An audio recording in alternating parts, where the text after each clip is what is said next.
Franco Ballerini. Donc là, on s'explique entre grands. Et les autres, comme par respect, se tiennent un petit peu en retrait. À l'image ici de Wilfried Peters, le coéquipier de Yoann Mousseau. Je vous les donne tout de même, si vous voulez. Le 202, le 55, Charlie Mottet, 64, le 127, 124, le 94, et là, le 36, le 32, le 78, le 38, le 72, le 68, le 11, Gilbert Duclos-Lassalle, bien sûr, et il doit m'en manquer deux. On rentre sur un secteur pavé, je ne peux pas vous en dire plus. Secteur pavé numéro 9. Le secteur pavé numéro 9, nous sommes donc à 3, c'est un secteur qui fait 3 km, 3000 mètres, et il est pas difficile, enfin j'allais dire il est pas difficile, c'est pas le plus difficile, mais il dure 3 km quand même. Et je vous dis c'est pas le plus difficile parce que je pense surtout au secteur numéro 4 qu'on a repéré, qui est absolument effrayant, du côté de Silouin, oh là là, Sizouin. Et on vous racontera d'ailleurs une petite anecdote, puisqu'au secteur numéro 4, je crois que c'est là, tout près de Bourgel ou Bourguel, c'est là qu'il y a un chantier pour le TGV et qu'on a enlevé les pavés pour fabriquer donc la voie du TGV. Eh bien, les organisateurs de Paris-Roubaix ont tout simplement demandé à ce qu'on remette des pavés en place pour la course. Je trouve que c'est une belle histoire. On avait enlevé les pavés pour faire passer le TGV. Eh bien, on a eu la délicatesse de les remettre pour Paris-Roubaix. Je crois qu'il y a peu de courses au monde qui peuvent se permettre de telles choses. C'est assez sympa en tout cas d'avoir remis en place ces pavés pour que Paris-Roubaix puisse être conforme à sa légende. On retrouve la tête de la course, n'oublions pas que nous avons un homme devant, nous n'oublions surtout pas Bruno Boscardine, l'Italo-Suisse Jean-Paul Olivier. Un nouveau groupe entre dans ce groupe de tête, enfin le groupe de poursuivants en tout cas, et il est notamment emmené par Eddy Seigneur. Eddy Seigneur entre. Eh ben, c'est intéressant pour Gilbert Duclos-Lassalle que de récupérer un équipier, parce que dans les hectomètres et les kilomètres qui viennent, ce pourrait être sacrément précieux. Gilbert Duclos-Lassalle, voilà, bah tiens, confirmation à l'image de l'information que vous nous donniez, Jean-Paul. C'est le retour d'Eddy Seigneur qui va... Qu'est-ce qu'il va faire, Eddy Seigneur? La première chose qu'il va tenter de faire, c'est de venir à la hauteur de Gilbert Duclos-Lassalle, juste pour échanger un regard, parce que ce sera très important psychologiquement pour Gilbert que de découvrir qu'il n'est pas seul, et qu'en cas de crevaison ou d'incident mécanique comme tout à l'heure, eh bien il pourra compter sur un équipier, tout comme celui-ci, Peter Faradzin, qui va monter à la hauteur de son leader Schmile, le Moldave, alors que vous voyez Duclos-Lassalle ici en 6e position, qui va découvrir dans quelques instants son équipier Eddy Seigneur. Pour l'instant, c'est Van Der Poel qui est dans sa roue. Voilà les GVMG qui sont bien placés également. Voilà Eddy Seigneur. C'est tellement important de ne pas être tout seul dans un groupe comme ça, car la moindre crevaison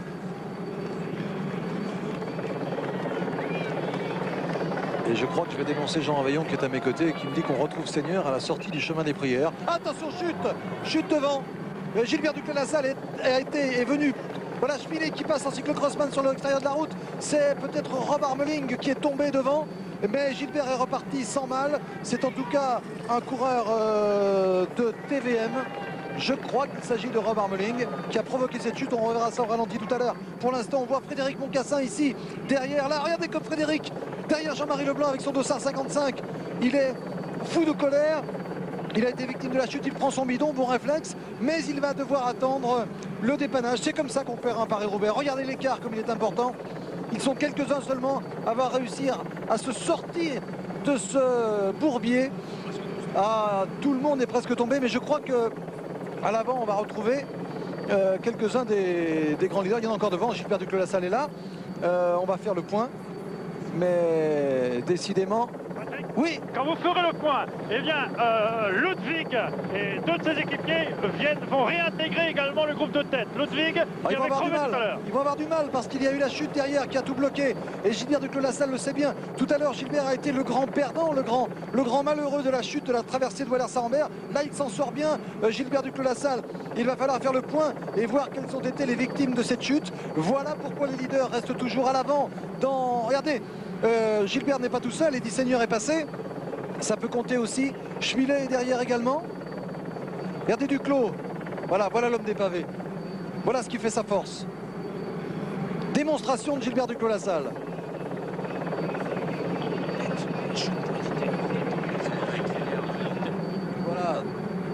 Voilà, Wilfried Peters est attardé avec Moncassin dans la chute, alors que là, Gilbert Duclos-Lassalle vraiment tombe sur vraiment... Ça, c'est une opportunité parfaite de se retrouver avec Eddy Seigneur. Il va suivre la voie de Seigneur,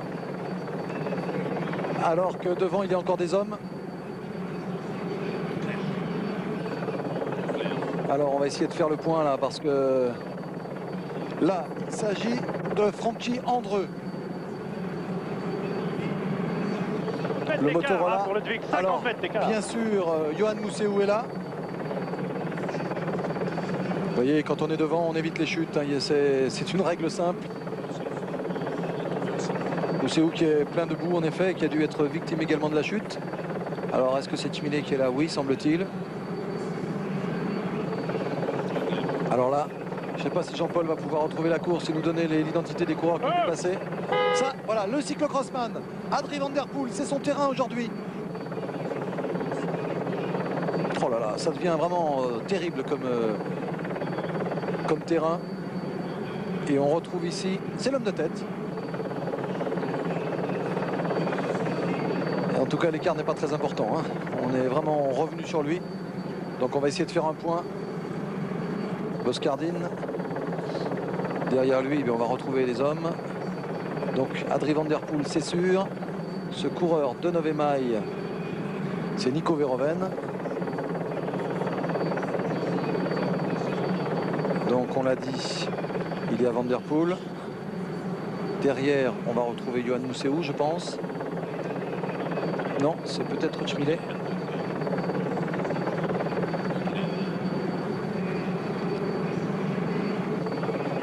À la sortie du secteur numéro 9.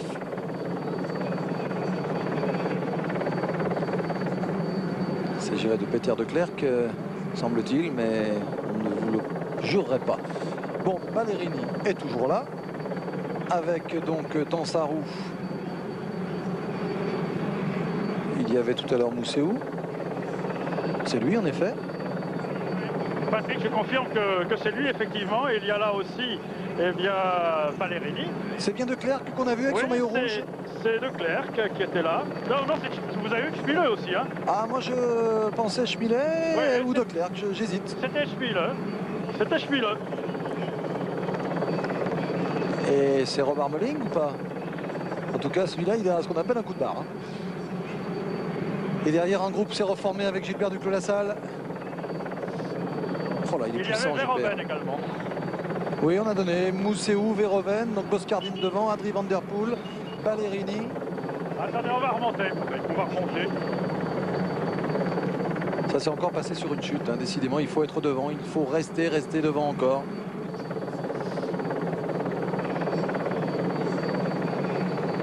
Alors on fait le point. On a donc Boscardine qui va être rejoint ici par un groupe composé de Mousseau, Verhoeven, Van Der Poel, Ballerini, Chmilet. Ils seront donc 6 en tête.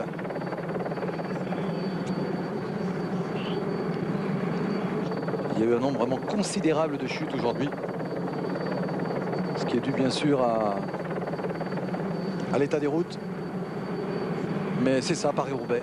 Il faut accepter cette règle du jeu. Vous voyez, un petit moment d'assouplissement là pour éviter les crampes.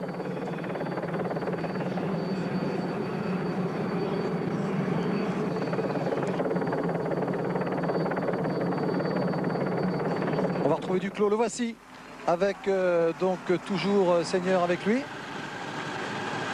Eddy Seigneur et Duclos qui vont rentrer sur le groupe de Mousseau, Verhoeven, Boscardine, Van Der Poel, Ballerini, Chmilet. Oui, Jean-Paul. Oui, à 31 secondes de la tête se trouvait donc Gilbert Duclos-Lassalle et son groupe. Donc je vous confirme qu'à 16 secondes, en tête donc, Boscardine, à 16 secondes, Verhoeven, Van Der Poel, Chmilet, Ballerini et Mousseau. Très bien. Et ensuite d'autres petits groupes, bien sûr, avec l'autre équipe. Très bien, on voit ça d'ailleurs à l'image. Non, le groupe de tête, le 122 Boscardine est encore devant, semble-t-il. Hein, à moins qu'il ait été repris déjà. Il est toujours devant, il avait 15 secondes au dernier pointage. Oui. Donc là, la composition du groupe, il faut rajouter, il faut enlever Boscardine et le mettre tout seul devant. Ici, c'est donc Ballerini qui nous fait aussi une bien grosse impression. Ballerini qui va donc rentrer, voilà, le ravitaillement pour Ballerini qui a saisi sa musette. Belle image d'hélicoptère là où on voit Ballerini qui va donc s'alimenter. Attention, c'est pas le moment de prendre des risques, mais généralement les zones de ravitaillement sont des zones où il n'y a pas de pavé, bien évidemment. Voilà, on assiste au ravitaillement.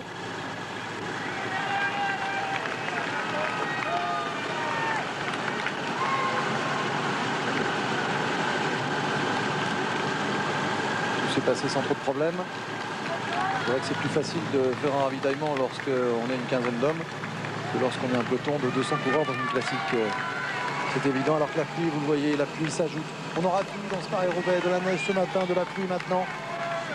Et un groupe de tête avec Mousseau, avec Verhoeven, donc Boscardin est là également, Van der Poel, Ballerini, Schmillet.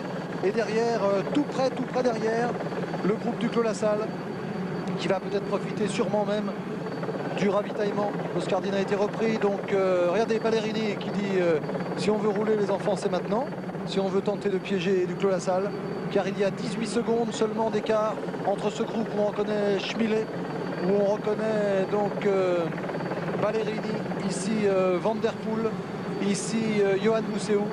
Eh bien ce groupe-là ne compte qu'une grosse quinzaine de secondes d'avance sur le groupe senior du Clos Lassalle. C'est dire que rien n'est joué encore et que avec la pluie maintenant, il va falloir être très vigilant et rester sans arrêt en tête pour éviter les chutes.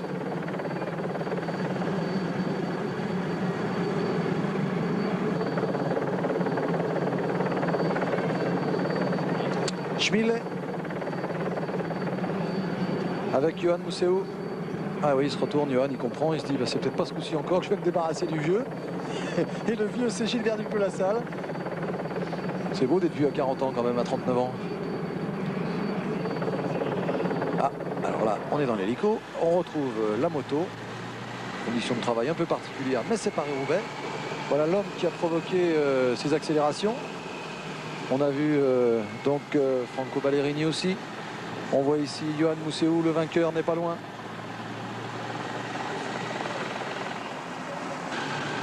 Johan Mousseau. Schmil.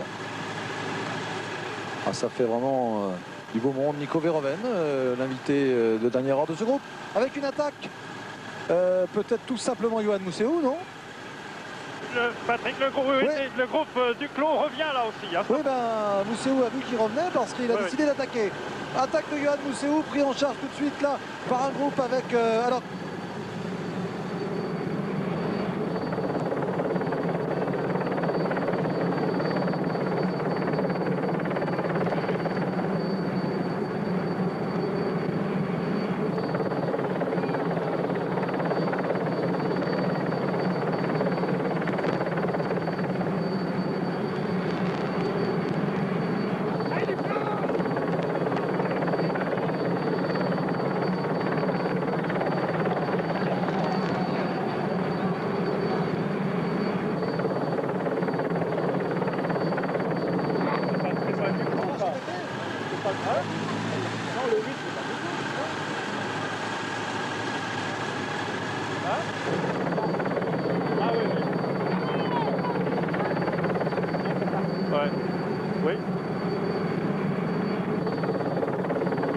Oui, j'entends.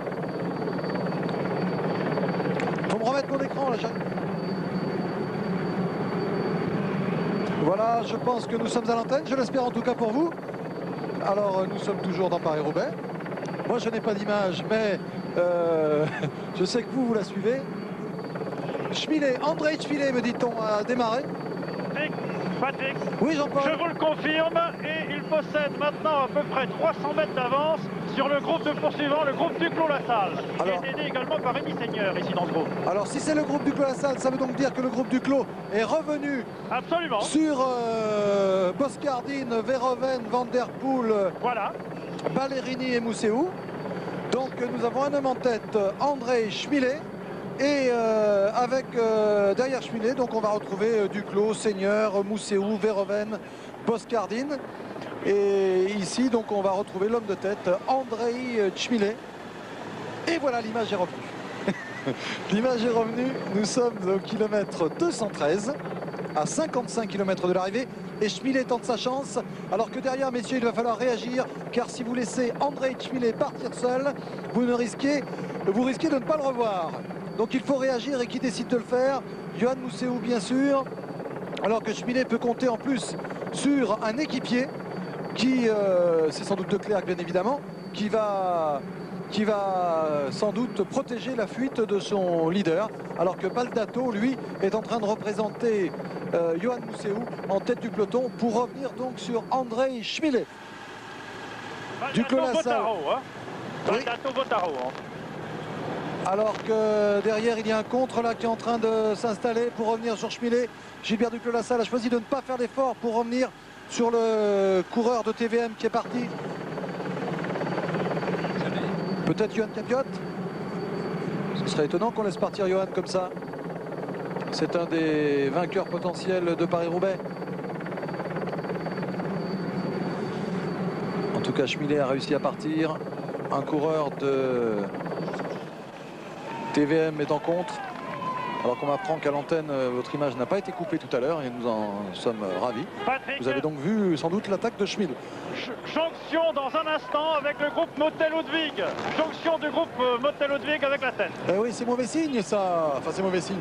Ça prouve qu'on roule mal derrière Schmilé et que le Russe ou le Moldave, puisqu'il a... On ne sait pas bien, il dit qu'il est russe et il a... il est sélectionné sous un maillot moldave pour les épreuves internationales. Donc on va dire le Moldave Schmilé, qui est un garçon, si vous n'étiez pas au début de ce reportage, je vous le rappelle, qui est un garçon délicieux et que Thierry Blanco nous a mieux fait connaître hier dans un reportage. Il habite Roubaix, il parle français et bon, il a du talent. La preuve, puisqu'on le retrouve ici en tête donc de ce Paris-Roubaix à 56 km de l'arrivée. C'est un coureur bien sûr de Vandenbroek, un coureur de l'équipe Lotto, Schmilé. Et cette année, il s'est déjà mis en évidence puisqu'il a terminé 5e du Hedvolk. Il a remporté une étape des 3 jours de la Panne. Il a remporté surtout le Grand Prix E3, qui est une course de grande qualité, où il faut être très fort. Il a fait 4e de la Flèche Brabançonne, 3e du Tour des Flandres, 4e de Gand-Wevelgem. Ce n'est vraiment pas une surprise. Et hier, si on a choisi d'orienter notre présentation de Paris-Roubaix sur Schmilé en vous proposant un magazine sur lui, ce n'était pas par hasard. Ces résultats nous incitaient à le prendre très au sérieux. André Schmilé, leader de Paris-Roubaix à 50 km de l'arrivée dans des conditions atmosphériques épouvantables.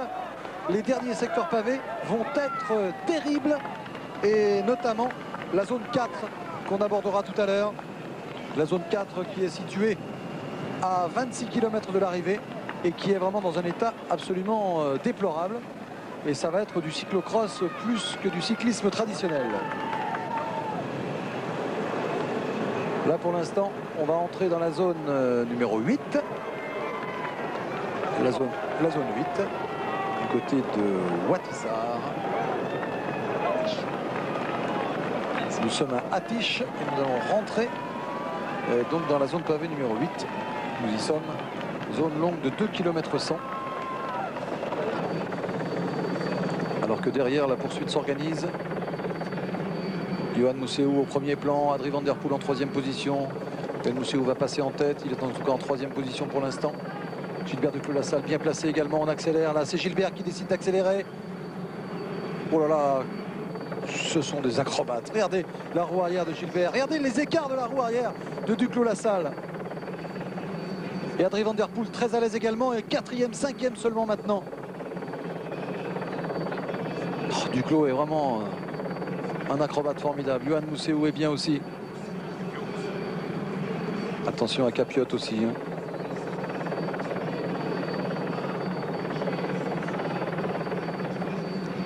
Il y a 3 heures maintenant que nous avons pris l'antenne. 3 heures que nous vivons avec vous ce Paris-Roubaix. Il y a un homme intercalé toujours.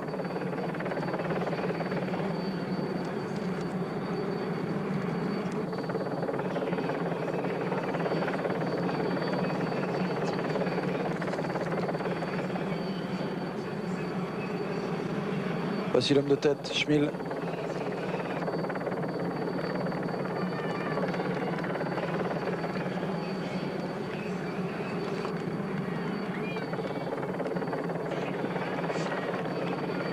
Schmilé qui a quand même fait un bel écart.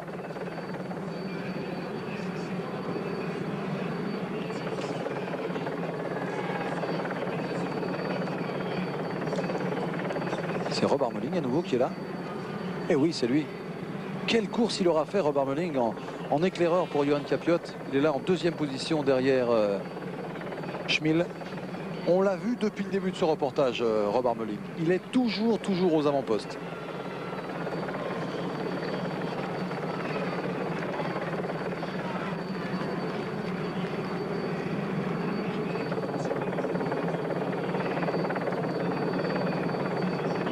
Alors qu'on jette un petit coup d'œil sur l'horaire, on s'aperçoit que les coureurs vont arriver bien tard à Roubaix, plus tard que prévu d'ailleurs, sans doute, à moins d'une accélération qui serait étonnante.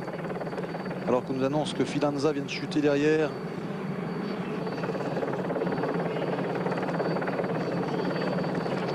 « 24 secondes pour Harmeling, 39 pour le groupe Duclos. » Bon, à 52 km de l'arrivée, c'est pas dramatique bien sûr, hein, mais en tout cas Schmil a été comment dire, gonflé. Il a tenté quelque chose d'assez étonnant. À plus de 50 km de l'arrivée, de partir seul. Il a dû sentir qu'on se regardait un peu trop entre Mousseau, Duclos, Ballerini et les autres. Donc il s'est dit qu'il avait peut-être un coup à jouer pour profiter du marquage des grands leaders. Duclos-Lassalle lui a décidé en tout cas de prendre ses responsabilités de leader et d'assurer la poursuite. Relayé ici par Adrie Van Der Poel, semble-t-il. Non. Non, Adrie est en 5e position. Oh là là, que c'est dur de ces virages-là. Et voici Adrie Van Der Poel. Oh. On ne le voit pas beaucoup, hein, notre ami Mousseau. Il est toujours bien placé, mais... C'était Nico Verhoeven tout à l'heure qui était en tête. Relayé maintenant dans la roue de Duclos. On retrouve Johan Capiot. Regardez un peu ça, ce numéro. Vous savez qu'il y a, c'est un acte d'équilibrisme, mais c'est aussi un acte, j'allais dire, de courage, parce que quand il faut se lancer comme ça à plus de 45 km/h dans une zone pavée, si vous chutez, ça fait très mal. On a vu Verhoeven, on a vu Johan Mousseau. Ballerini est d'une discrétion étonnante avec la Van Der Poel. Ici on continue notre revue d'effectifs avec le coéquipier de Schmil. Donc il s'agit de Mario De Clercq et on n'a pas vu dans ses tout premiers Franco Ballerini. Il est dans le groupe mais il préfère être bien discret, Franco, à moins qu'il ait disparu parce que pour l'instant on ne le voit plus. Et il s'agit là de Sean Yates. On continue notre promenade dans ce groupe avec Olaf Ludwig, avec Frankie Andreu. On va continuer la revue d'effectifs que nous propose Régis. Non, le voici. Non. Il s'agit de Ludwig Wilhelms maintenant. Je cherche toujours Franco Ballerini. Le voici Franco Ballerini. On l'a juste entreaperçu. Là, il s'agit de Farazine. Voilà, Franco Ballerini, c'est lui. Il est étonnamment discret, Ballerini. Alors que ce groupe compte 45 secondes de retard sur l'homme de tête.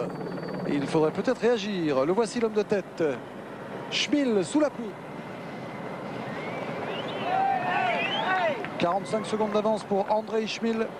Patrick, oui. 32 secondes donc pour Schmil sur le poursuivant Harmeling, 45 secondes sur le groupe Capiot Verhoeven et 55 secondes sur le groupe suivant, c'est-à-dire celui emmené par Motet. Merci Jean-Paul.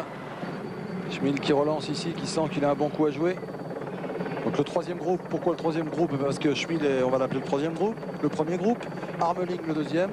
Et voici la composition du troisième groupe. Avec, je le répète, une discrétion de Franco Ballerini qui fait une course tactique absolument remarquable. Car pour l'instant, il n'a pas donné un coup de pédale de trop.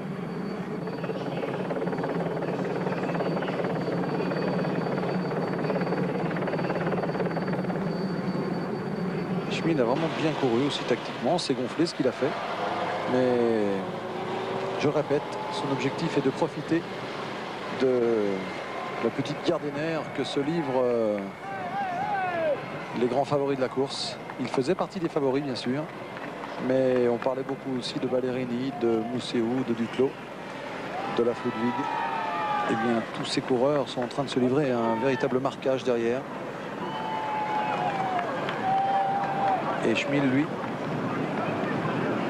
est en train de réaliser un merveilleux hold-up.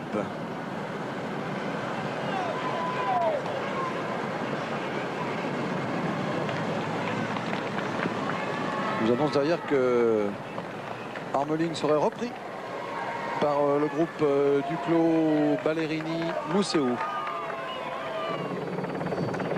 Patrick. Alors qu'il fait très très froid à Roubaix maintenant. Oui. Je confirme, Harmeling est repris. Hein. Donc on se retrouve avec un groupe, avec deux équipiers pour Schmil, hein, qui vraiment, il court merveilleusement bien, ces coureurs du loto, puisqu'il y a là Declercq et Farazine. Regardez, Duclos est obligé de faire l'effort. Relayé là par Ludwig. Et qu'est-ce qu'il fait le loto? Regardez les deux maillots rouges. C'est ça la tactique de course. Un homme est échappé, un maillot rouge de l'équipe loto avec Schmil. Eh bien, deux de ses équipiers s'intercalent parmi les poursuivants pour gêner le travail de Duclos-Lassalle, en maillot blanc au centre de votre écran, et de la Ludwig là-bas. Et Mousseau se retrouve en 5e position. Et c'est grâce au fait que ces deux coureurs en rouge s'intercalent que Schmil va pouvoir augmenter un peu son avance. C'est ça la course d'équipe en vélo. Schmil qui termina 2e de Tirreno Adriatico, 11e du Tour des Flandres l'an passé. Et surtout, vous vous en souvenez sans doute, 6e du championnat du monde. Avec le maillot moldave. Bientôt 50 km de l'arrivée. Et c'est Gilbert Duclos-Lassalle qui assure lui-même la poursuite. Il fait beaucoup de travail, Gilbert. Beaucoup.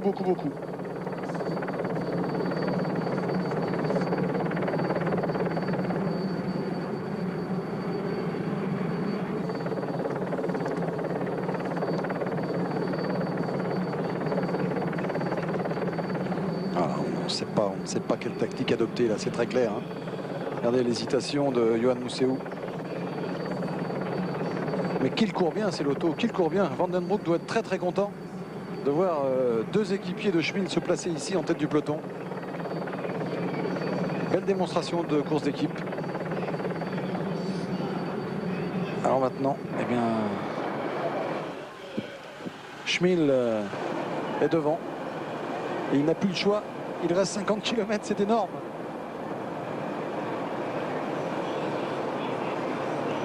Je vous rappelle la suite de nos programmes. Tout à l'heure, sur France 3, le sport, bien sûr, assurera la fin de ce Paris-Roubaix. Mais sur France Télévisions, Sport 2-3, le relais sera pris par Stade 2. Et c'est sans doute à la mi-temps de la finale de la Coupe d'Afrique des Nations qu'on vous propose dès 18 h que vous pourrez suivre le résumé de Paris-Roubaix. Car l'arrivée de Paris-Roubaix sera tardive aujourd'hui. Et c'est sans doute à la mi-temps du football qu'on vous proposera le résumé dans Stade 2 tout à l'heure. Vous n'allez pas quitter votre poste aujourd'hui. Après Paris-Roubaix, la finale de la Coupe d'Afrique des Nations. Mais pour l'instant, nous ne sommes pas sous le beau soleil de la Tunisie. Nous sommes sous la pluie avec des équipiers donc de Johan Mousseau, en l'occurrence Ludwig Willems et Fabio Baldato, qui ont décidé de faire le travail. Voilà, pour l'homme qui est ici en 4e position, c'était Johan Mousseau. Derrière lui, Gilbert Duclos-Lassalle. Moment très important, les GBMG sont obligés de se découvrir. C'est-à-dire que Johan Mousseau a lancé ses hommes. Voilà, cette image parle beaucoup. Deux coéquipiers de Johan Mousseau ici en 4e position. Seulement troublés dans leur avancée par un coéquipier de Schmil. Les GBMG ont décidé de lancer la contre-attaque. C'est dire que les chances de Schmil sont bien moindres maintenant. Il y a eu un moment, un coup de poker entre guillemets tenté par Johan Mousseau, qui s'est dit que à la fois Franco Ballerini, à la fois Gilbert Duclos-Lassalle pouvaient prendre en charge la poursuite. Et quand il a vu que Gilbert Duclos-Lassalle, que Franco Ballerini et que peut-être même l'Allemand Olaf Ludwig décidait de laisser courir, eh bien il a été obligé de décider, Johan Mousseau, parce qu'il se sent fort, de lancer deux hommes en tête. Et ils reçoivent maintenant le renfort de Olaf Ludwig justement et de Gilbert Duclos-Lassalle. Seule surprise, eh bien c'est la très grande discrétion de celui que vous voyez à droite de votre écran en maillot bleu. C'est Franco Ballerini qui n'a pas fait un mètre devant, un peu comme Johan Capiot ici avec son maillot jaune et son dossard 91. Les leaders reviennent en tête parce qu'ils savent que les GBMG vont tenter de provoquer le regroupement. Bonne décision tactique à mon avis de Yoann Mousseau qui risquait de tout perdre s'il n'avait pas réagi là. Et il réagit à la fois avec Ludwig Willems et avec Fabio Baldato.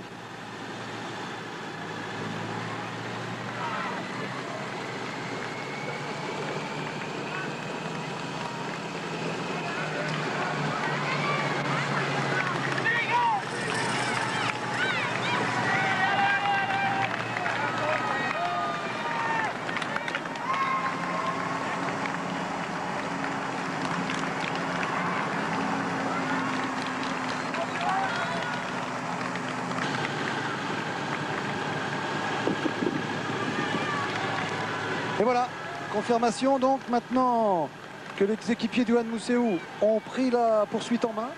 Eh bien, on voit revenir le leader. Quelle belle course. Au secteur numéro 7, à 46 km 500 de l'arrivée, avec un énorme retard. L'arrivée sera peut-être jugée après 17h30 si on continue à cette allure, parce qu'on progresse difficilement sur les secteurs pavés. Eh bien, au secteur numéro 7, donc, un secteur très long, puisqu'entre le 7 et le 6, on va avoir 3 km 200 de pavés. Toujours les GBMG qui font l'effort. Regardez les GBMG. Van der Poel en 4e position, Duclos en 5e.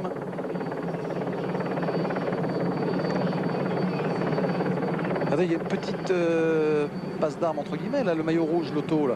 C'est un coureur qui veut protéger. Voilà, tout a changé, tout a changé. On a décidé de rouler maintenant sans arrière-pensée. Ça n'amuse plus personne, la fuite de Schmil. Regardez Gilbert Duclos-Lassalle. Regardez Baldato. Ouh là là, on frotte.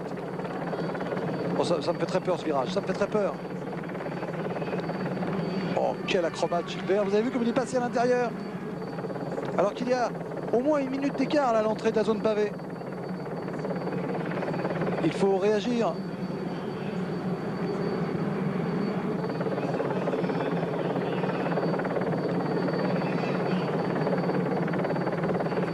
Alors, lorsqu'on a un Baldato avec soi, ça aide. Qu'est-ce qu'il est agile ce Baldato. Regardez, les mains en haut du guidon. Beaucoup de souplesse dans les bras. Et les jambes qui tournent. Petit développement. La tête bien haute. Regardez là. C'est une leçon technique qu'il est en train de nous donner, Baldato. Là. Alors Gilbert, lui, il y avait un article aussi très amusant l'autre jour dans l'équipe où il disait, c'est son fils qui parlait. Et qui disait, moi, papa, je le reconnais de très haut en hélicoptère parce qu'il a toujours les épaules qui bougent. Et c'est vrai. Capiot est là en 3e position de ce groupe.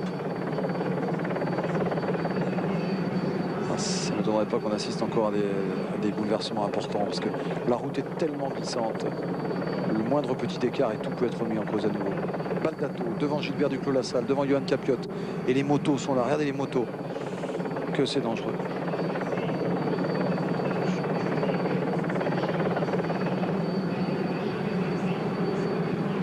Amusez-vous à regarder la roue arrière de Gilbert Duclos-Lassalle ou de Baldato. On m'annonce une crevaison de Schmil. Crevaison de Schmil. Oui, crevaison de Schmil, effectivement, oui. Dans ce secteur pavé qui est particulièrement mauvais. C'est certainement l'un des plus mauvais de l'ensemble de Paris-Roubaix. Ah oui, il nous fait peur ce secteur, mais j'ai presque envie de vous dire que c'est pas grand-chose à côté du secteur 4, où on va avoir encore des bien mauvaises surprises. En tout cas, Baldato et Duclos sont en train de faire un très très beau numéro. Duclos en force, Baldato qui mouline, Duclos en force. Ah, il est bien Duclos. Qu'est-ce qu'il est bien. Il est impressionnant. Et il prend le relais de Baldato là. Baldato va être gêné. Duclos est avec lui. Baldato est un équipier du Yoann Mousseau. Ça va être difficile pour lui maintenant. Doit-il rouler? Doit-il rester dans la roue de Gilbert Duclos-Lassalle? Véritable question. Que doit se poser Baldato maintenant? Même si c'est un des hommes en forme de ce début de saison.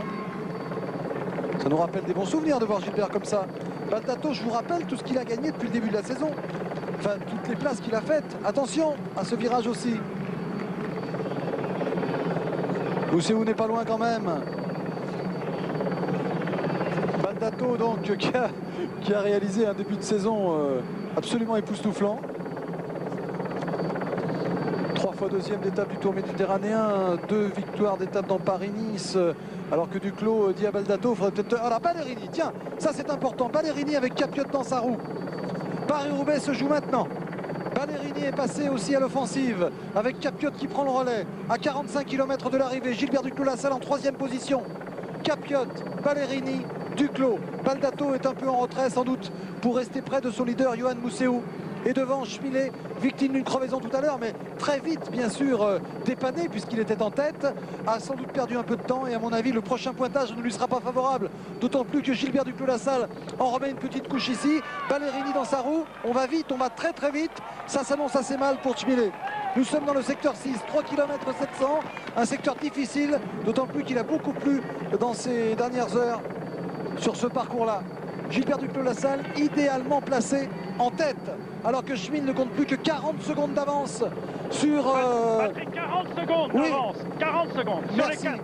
40 secondes donc sur ce groupe-là, où l'on retrouve toujours 2 coureurs de la GBMG, toujours Duclos, toujours Ballerini, toujours Yoann Capiot. Si l'hélicoptère pouvait élargir un peu, pour qu'on voit si ce groupe est seulement de 5 hommes. Est-ce qu'il y a du monde derrière là? Si l'hélicoptère pouvait élargir, je ne sais pas s'ils sont 5, vraiment détachés. Non, il y a encore du monde derrière. Là, ils sont 6. Mais on tente de rentrer aussi là. Oh là, quelle course. Quelle course. Ah oui, derrière la cassure a été faite. Ça va être difficile pour eux. Les équipiers de Schmitt qui ont fait un gros boulot tout à l'heure. Et puis aussi Yates qui est par là. Messieurs, vous êtes peut-être les vrais battus de ce final, car à l'avant ça va vite, ça va très très très vite. On va d'ailleurs récupérer l'avant, Régis. Parfait. Oh là là, une chute encore là. Qui concerne qui? Oh là là, que c'est difficile. Tout Paris-Roubaix est là. C'est Yates qui est là, c'est Francky Andreu. Oh. Et c'est Capiot. Yoann Capiot, victime de cette chute. Van der Poel est là également retardé. Charly Motet passe maintenant. Sean Yates à son tour.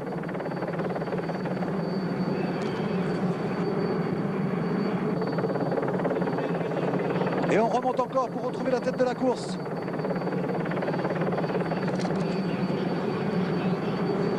Ah, cette chute a retardé Yoann Capiot et c'est quand même une information très importante. Alors qu'on retrouve là Gilbert Duclos-Lassalle. Il me paraît facile, Gilbert Duclos-Lassalle. C'est incroyable comme ce garçon sait se préparer. C'est un grand champion. Il sait être là au rendez-vous. Alors maintenant, bien sûr, il y aura la chance, la malchance, la chute, la crevaison. Mais en tout cas, il aura une fois de plus rempli son contrat. Quoi qu'il arrive maintenant, il va s'expliquer avec les meilleurs, avec notamment Franco Ballerini. Regardez Mousseou, en difficulté Mousseou. Et Ballerini qui s'envole.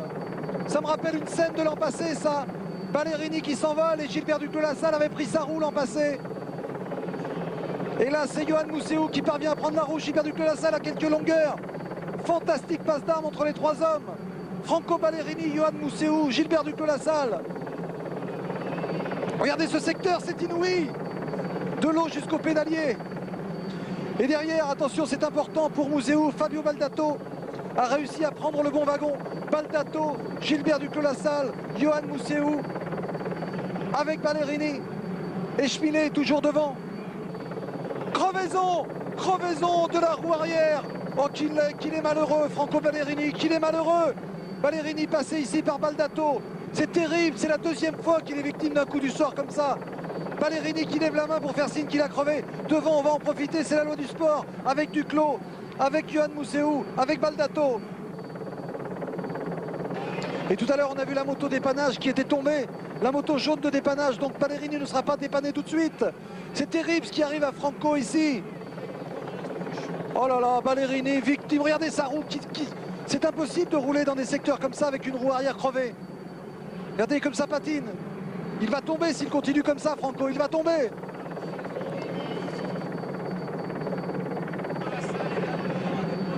Oh là là. Oh, Duclos aussi. Duclos-Lassalle, victime d'une crevaison également. Duclos et Ballerini dans la même galère. Franco Ballerini et Gilbert Duclos-Lassalle, victime d'une crevaison.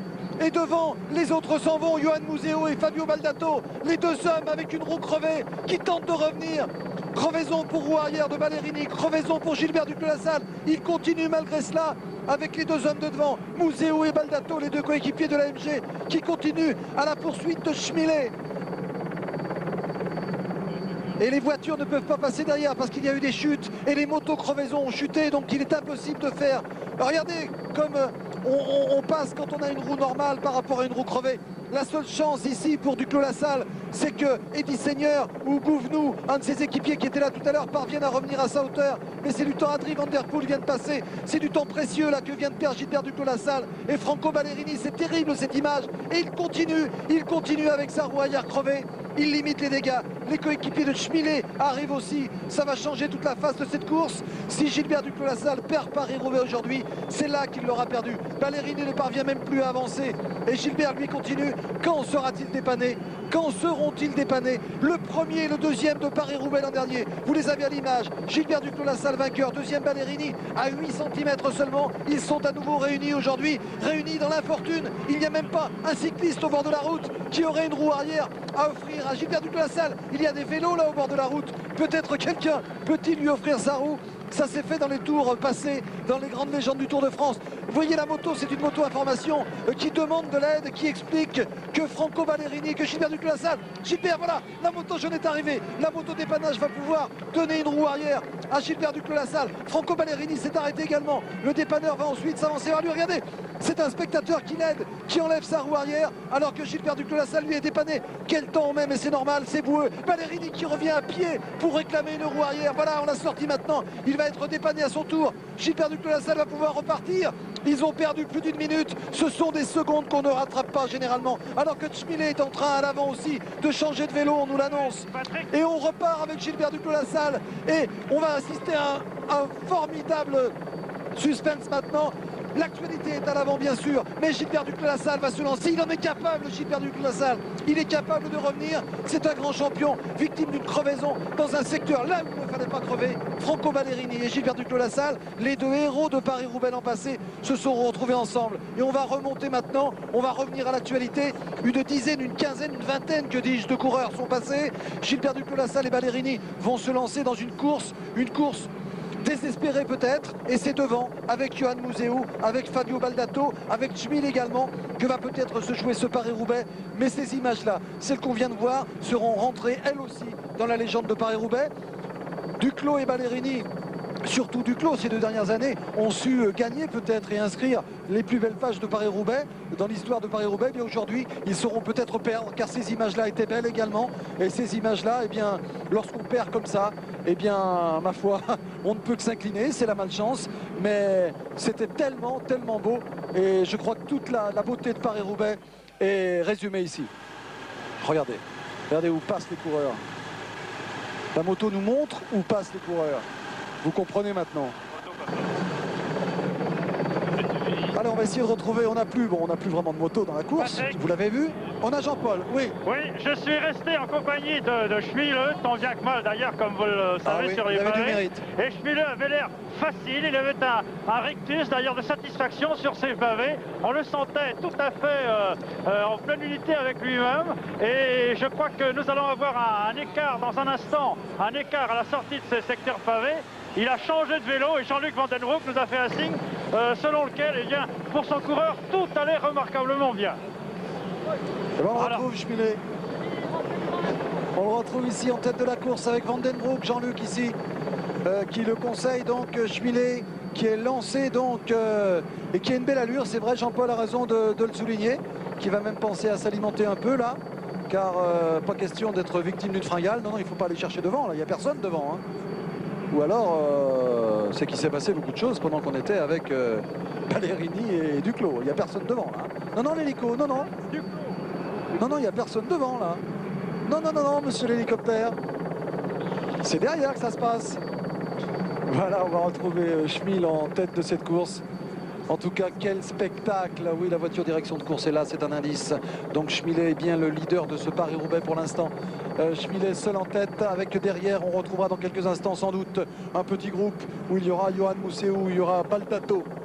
Mais bien plus loin derrière, On retrouvera Gilbert Duclos-Lassalle tout à l'heure. Encore que, allez, sait-on jamais.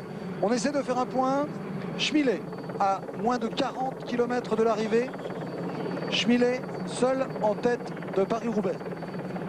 Derrière lui, avec l'hélicoptère, on va peut-être... voilà, c'est bien. Merci Régis. On fait ce qu'on peut. On a des motos partout, dans le gazon, dans la boue.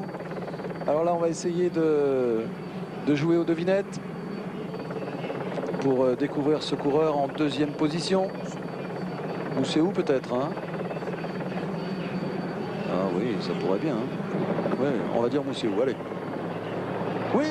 Oui, alors, à 30 secondes, donc un premier groupe, à 1 minute, vous avez Cheniette, à 1,28 Van der Poel, ensuite nous avons De Clercq, nous avons Undermark à 1,30. Attendez, la tête de la course d'abord. La tête de la course d'abord. L'important c'est de noter que Mousseau est seul derrière Schmilet. Alors oui, et Gilbert Duclos-Lassalle, lui, se trouve à 2 minutes et 15 secondes. Valerini à 2,37. Merci Jean-Paul. Mais on va surtout s'intéresser maintenant à ce qui se passe devant. Si d'aventure les hommes retardés tout à l'heure, on pense à Duclos, Ballerini et les autres reviennent, puisqu'il reste quand même plus de 45 km pour cela. On s'y intéressera tout à l'heure. Pour l'instant maintenant, on va s'intéresser à la tête de la course. Pour voir si Mousseau peut rentrer et revenir sur Schmilet. Car si d'aventure nous avions deux hommes en tête, en l'occurrence... Schmilet et Mousseau, eh bien on serait assez pessimiste, alors que c'est Cheniette qui est ici semble-t-il, on serait assez pessimiste pour les autres, car si on se retrouve avec Schmilet et Mousseau ensemble devant, ça devrait faire du dégât. Les deux hommes étant des des hommes en forme de ce début de saison. Ah oui, il y a un trou énorme qui a été fait là, mais on se demande comment Duclos, Ballerini pourrait boucher un trou comme celui-ci. Alors, un équipier là de Mousseau. Ce n'est pas Baldato, semble-t-il.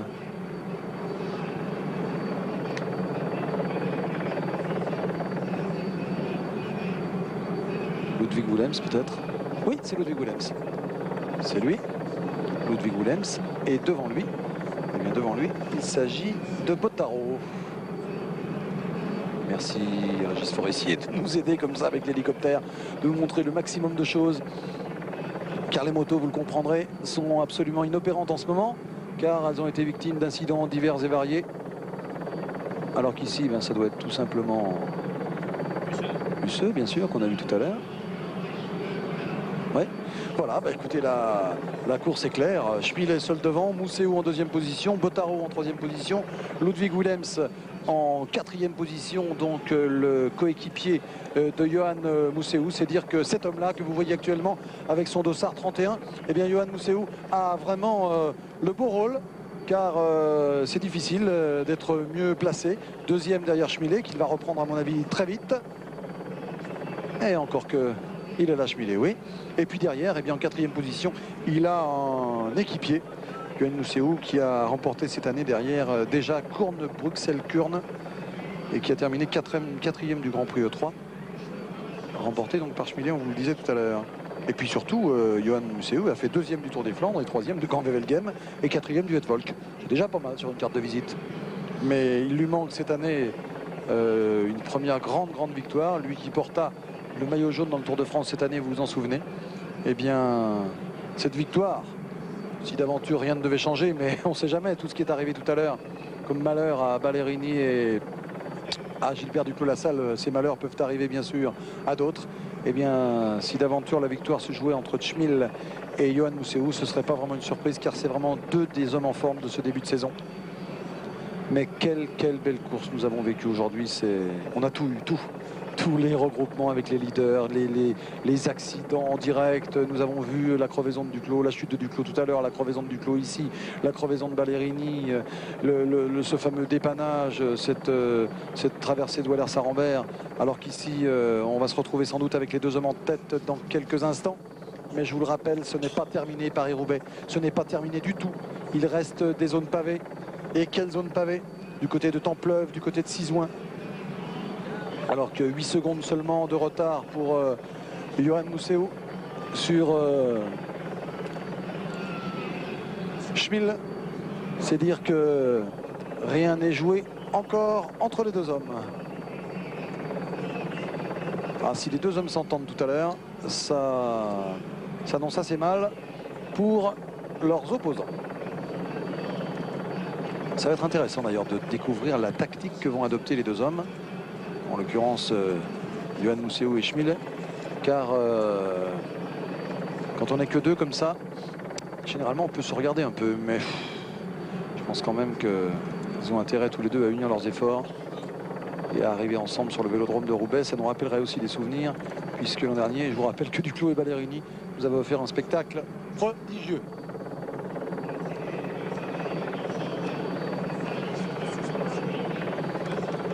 Ce serait bien difficile de faire un pronostic. Hein. Mousseau, Schmil, ça vaut une cote au sprint. Mais enfin, on n'en est pas encore là. Mais vraiment, on n'en est pas encore là. Car il peut se passer tellement de choses pendant l'heure de course qu'il nous reste à vivre ensemble. Je crois qu'il ne faut surtout pas tirer des conclusions tout de suite. D'ailleurs, on va suivre avec beaucoup d'intérêt l'évolution de l'écart entre Schmil, Mousseau et les malheureux de tout à l'heure. Et n'oublions pas Van Der Poel non plus, qui ne doit pas être très loin.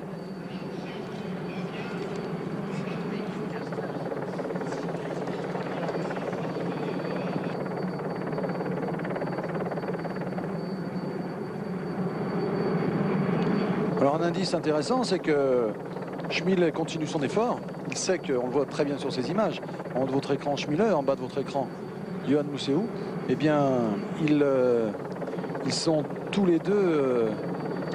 Enfin, surtout Schmil montre ici qu'il ne veut pas tactiquement laisser revenir Mousseau pour rouler ensuite avec lui. Pour l'instant, c'est chacun pour soi. Et Schmil ne voit pas d'intérêt particulier à trouver une alliance. Enfin, une alliance de circonstance. Hein. Quand je dis une alliance, c'est le fait simplement de rouler ensemble.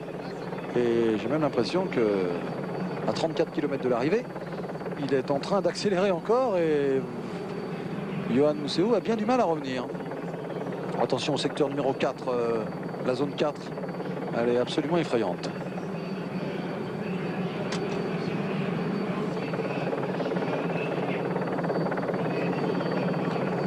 Ah, je crois qu'une de nos motos a pu repartir.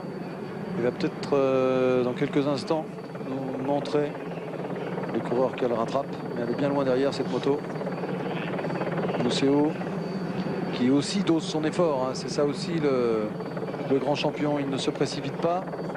Il sait également qu'il a Williams derrière. Hein. C'est important, c'est une donnée considérable. Il a un équipier, hein. Il se retourne pour voir si Ludwig Williams revient. Car pour lui, il serait plus intéressant de se retrouver à 4 avec Schmil, Mousseau, Bottaro, Williams. Deux équipiers de la GBMG, plutôt que de se retrouver en tête-à-tête avec Schmil, qu'il craint beaucoup, car Schmil est très rapide dans le final. Regardez Schmil, avec la route glissante. Je refuse d'envisager déjà que Schmil et Mousseau puissent faire un sprint tous les deux sur le vélodrome, car les 4 secteurs pavés qui nous restent à passer peuvent tellement nous apporter de surprises.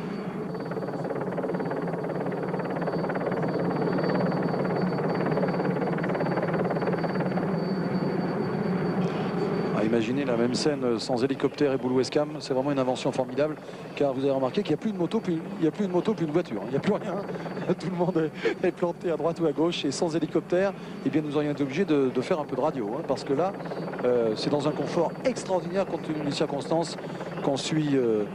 On m'annonce que la moto a retrouvé Duclos. Ah ça, ce serait chouette. Eh oui, le voilà, Duclos rageur, le regard de Gilbert. Regardez, on le montre à l'écran et le public de Roubaix applaudit. Duclos qui est dans un bon groupe avec Adrie Van Der Poel. C'est une bonne nouvelle aussi pour lui. De Klerk et puis Olaf Ludwig est là aussi. Et puis qui est là encore? Farazine. Et Duclos qui prend la tête de ce groupe. Et le public de Roubaix qui s'enflamme. Oh, quel numéro de Duclos encore.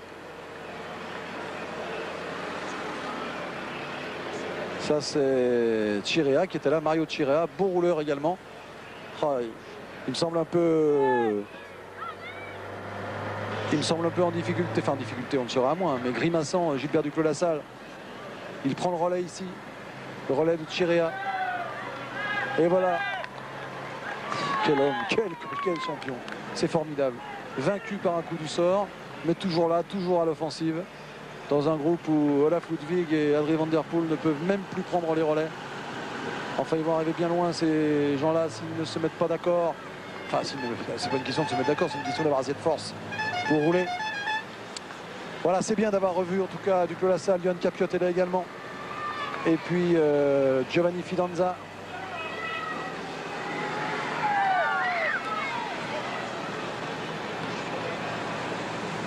Adrie van der Poel. 2 minutes d'écart entre Schmil et Duclos. Autant dire que sauf miracle, c'est bien compromis. 2 minutes, c'est énorme. Ah, je crois, je suis sûr d'avoir vu Franco Ballerini qui a réussi à rentrer. Charly Mottet aussi.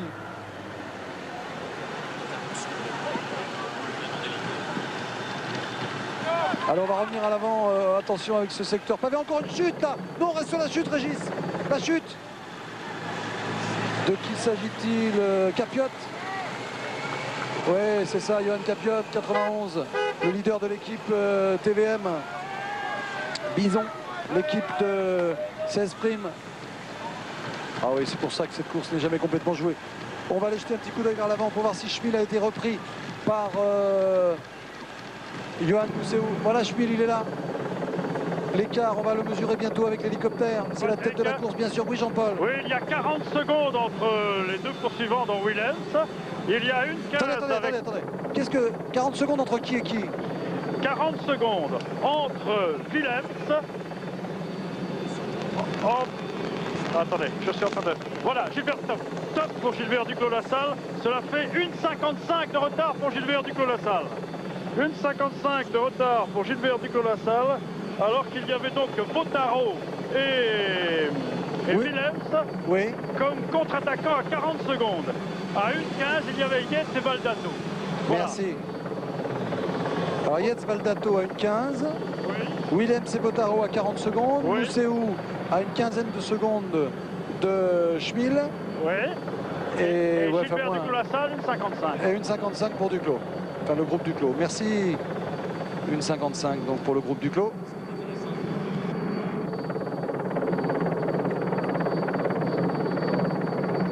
C'est une vraie poursuite là, à laquelle on assiste. Je vous le disais, pas de voiture intercalée bien sûr, pas de moto non plus. Et puis deux hommes qui se livrent à un duel épique. Devant Schmil et derrière Museeuw. Tout à l'heure il y avait 8 secondes, maintenant il y en a un peu plus de 10. C'est dire que Schmil n'accepte pas que Johan Museeuw revienne avec lui. Et c'est chacun pour soi. C'est à l'image de ce Paris-Roubaix. À moins de 30 km de l'arrivée maintenant. On va bientôt arriver dans 3 km à la zone 4. Je ne cache pas que lors des reconnaissances, eh bien, c'est la zone qui faisait le plus peur. Et il va falloir surveiller de très près les coureurs dans cette zone. Mais Museeuw ne me semble pas très bien là. C'était un pont d'autoroute, donc il y avait sans doute une montée, ce qui me semble logique. Et maintenant, il y a une petite descente. C'est incroyable ce que réussit Schmil là, c'est vraiment impressionnant. Parce que lorsque vous avez un Johan Museeuw qui revient sur vous, eh bien normalement il revient et après on roule à deux. Et là Schmil est en train de repartir. Il fait un numéro extraordinaire, le Moldave, extraordinaire. C'est inouï. Museeuw était à 8 secondes derrière lui et le voilà reparti maintenant. Il était même à un moment à 6 secondes. Et le voici reparti Schmil. Et il relance. Extraordinaire. C'est un numéro qu'il est en train de réaliser là. Et ça doit mettre un sacré coup au moral à Johan Museeuw. Et l'avantage pour Schmil, c'est qu'il a une moto derrière lui, cette moto jaune, dépannage Mavic. C'est que ce dépannage, il est là en cas de crevaison, en cas de chute. Il y a même son directeur sportif qui est là. Jean-Luc Vandenbroek, au volant de cette voiture. Il a tout pour lui, Schmil, tout pour gagner. Quelle belle histoire serait-ce? Oh, quel numéro de Schmil! Ah, ceux qui ne connaissent pas très bien le cyclisme, si d'aventure Schmil va au bout, liront demain dans la presse ou entendront ce soir dans Stade 2 ou ailleurs que Schmil a gagné Paris-Roubaix. Il ne faudrait surtout pas qu'ils se disent, tiens, quel est cet inconnu? Car Schmil, qui est en train de sortir complètement Museeuw de sa roue. Museeuw était revenu à 6 secondes, il est maintenant à 16 secondes. Il fait un grand numéro.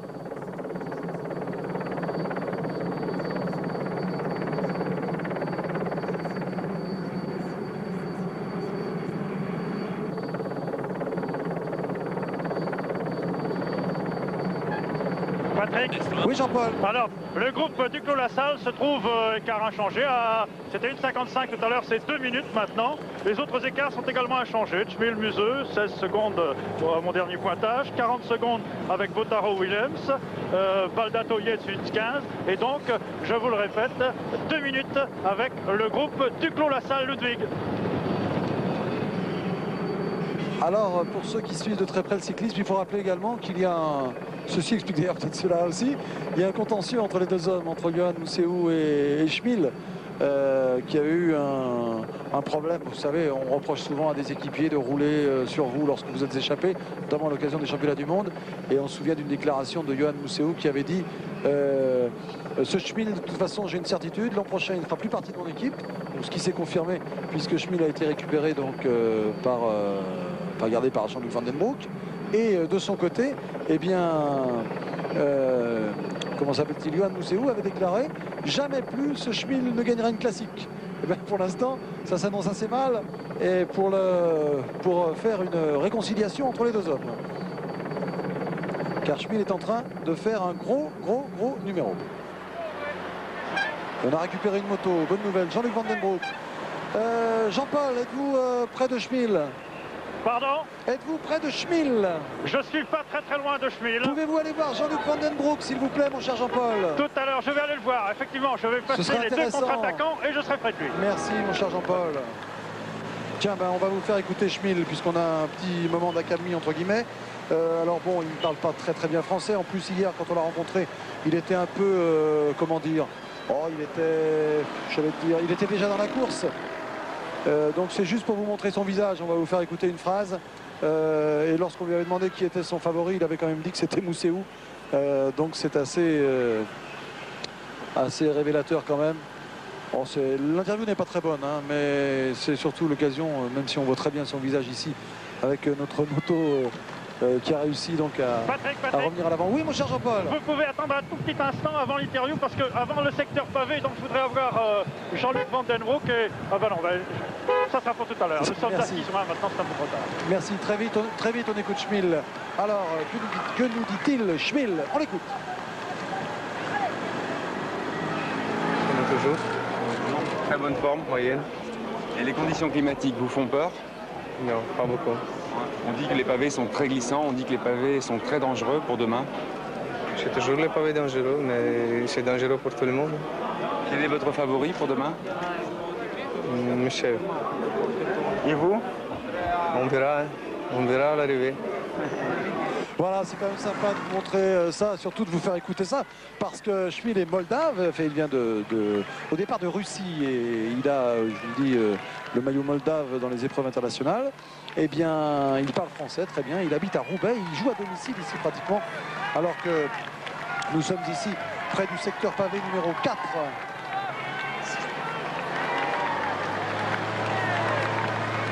Oui, c'est ça, on va rentrer dans la zone numéro 4. Nous sommes à 6 juin. Et on va rentrer dans une zone qui est absolument effrayante. Enfin, c'était le cas en tout cas ces jours derniers. Il va falloir être prudent pour Tchmil. Et pour notre moto également. Bon, vraiment, bravo à tous ceux qui ont réussi à tenir debout et à rester là en tête de course. On suit vraiment cette course dans des conditions étonnamment confortables. Oh là! Vous avez vu un peu? Vous avez vu un peu? Ah, il y a différentes manières.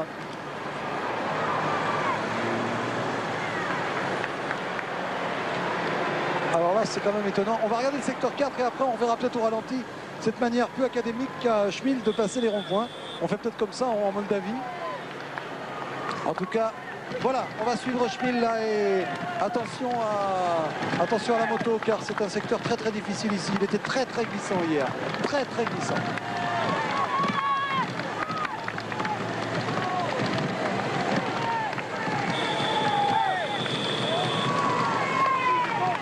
C'est l'air d'être un peu plus sec qu'hier quand même.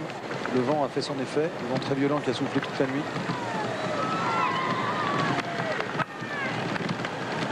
Hier, ça ressemblait un peu à une patinoire cet endroit.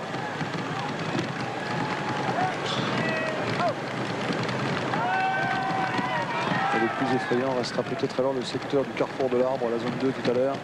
Car là, oui, vraiment exactement comme dans le secteur de M qu'on a vu en arrivant tout à l'heure ici. Le vent a quand même fait son effet cette nuit et peut-être même d'ailleurs les gens du coin aussi qui ont pris soin de nettoyer les pavés parce que non, il faut rester avec lui. Il faut rester avec lui. Voilà, on rentre dans une zone très dangereuse. On l'a vérifié, on était assez inquiet pour cette zone numéro 4. Je crois que, regardez, voilà les zones qu'on passe. Et je peux vous assurer que là, c'est une vraie patinoire. Il faut vraiment être un équilibriste pour tenir debout.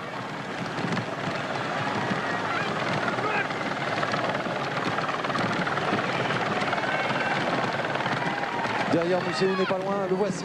On le suit avec l'hélicoptère, il est dans la même zone à une quinzaine de secondes seulement. Et on va retrouver Schmil maintenant devant. C'est un duel, ce Paris-Roubaix maintenant entre Schmil et Mousséou. Schmil 6e, je crois, du dernier championnat du monde. Regardez, ça c'est terrible, cette zone est terrible. Cette zone est terrible, regardez.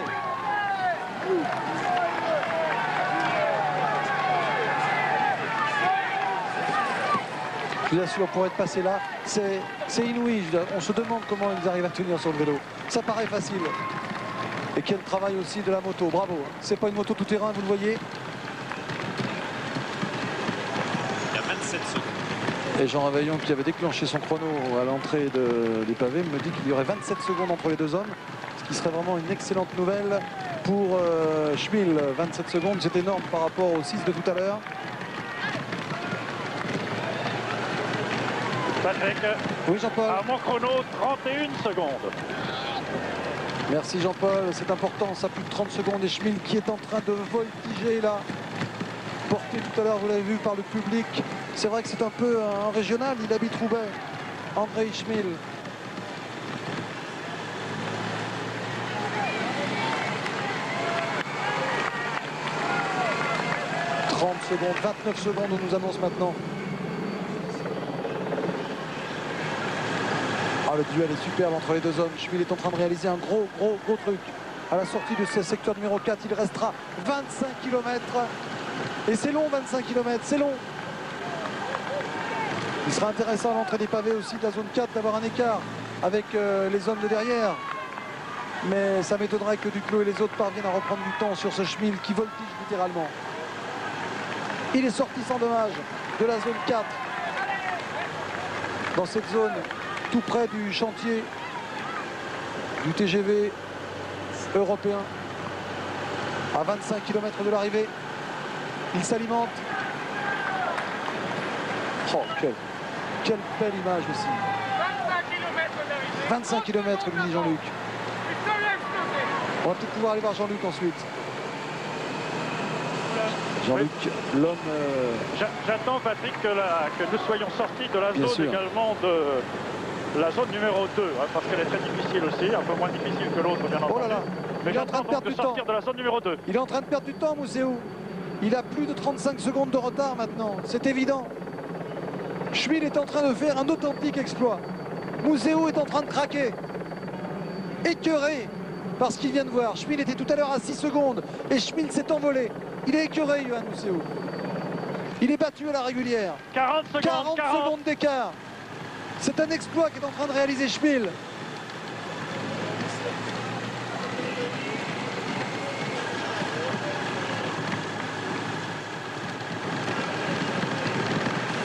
Quel grand Paris-Roubaix.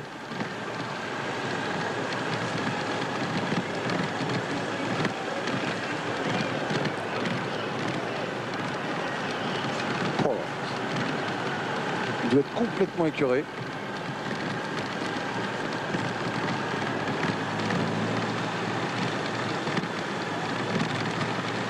Alors, je vous laisse apprécier car ne serait-ce que le parcours de cette roue arrière. Regardez, attention ce virage à droite. Formidable ce qu'il réalise, formidable. Jean-Paul, Oui, des écarts. 1,23 pour Willem et Vautaro pour l'instant, mais écart en cours pour le reste. Alors qu'on annonce... Oh là là. J'avais 40 secondes pour Crevaison, mon dernier Mousséou a point. crevé. Mousséou a crevé.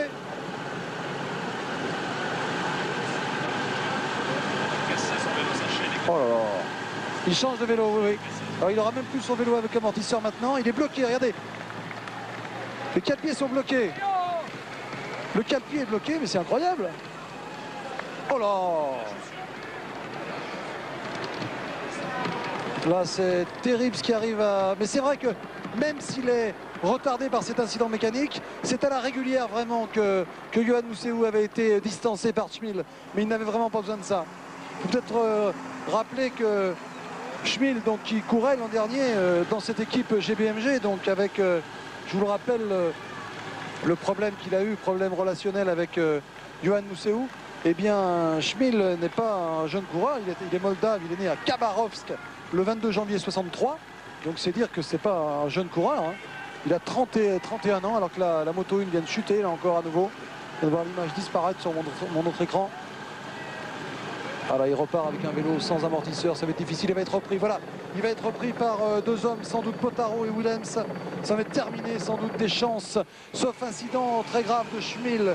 Je pense que c'est un Moldave né à Khabarovsk en 63, donc déjà âgé de 31 ans, qui devrait remporter ce Paris-Roubaix. En tout cas, il le mériterait tellement.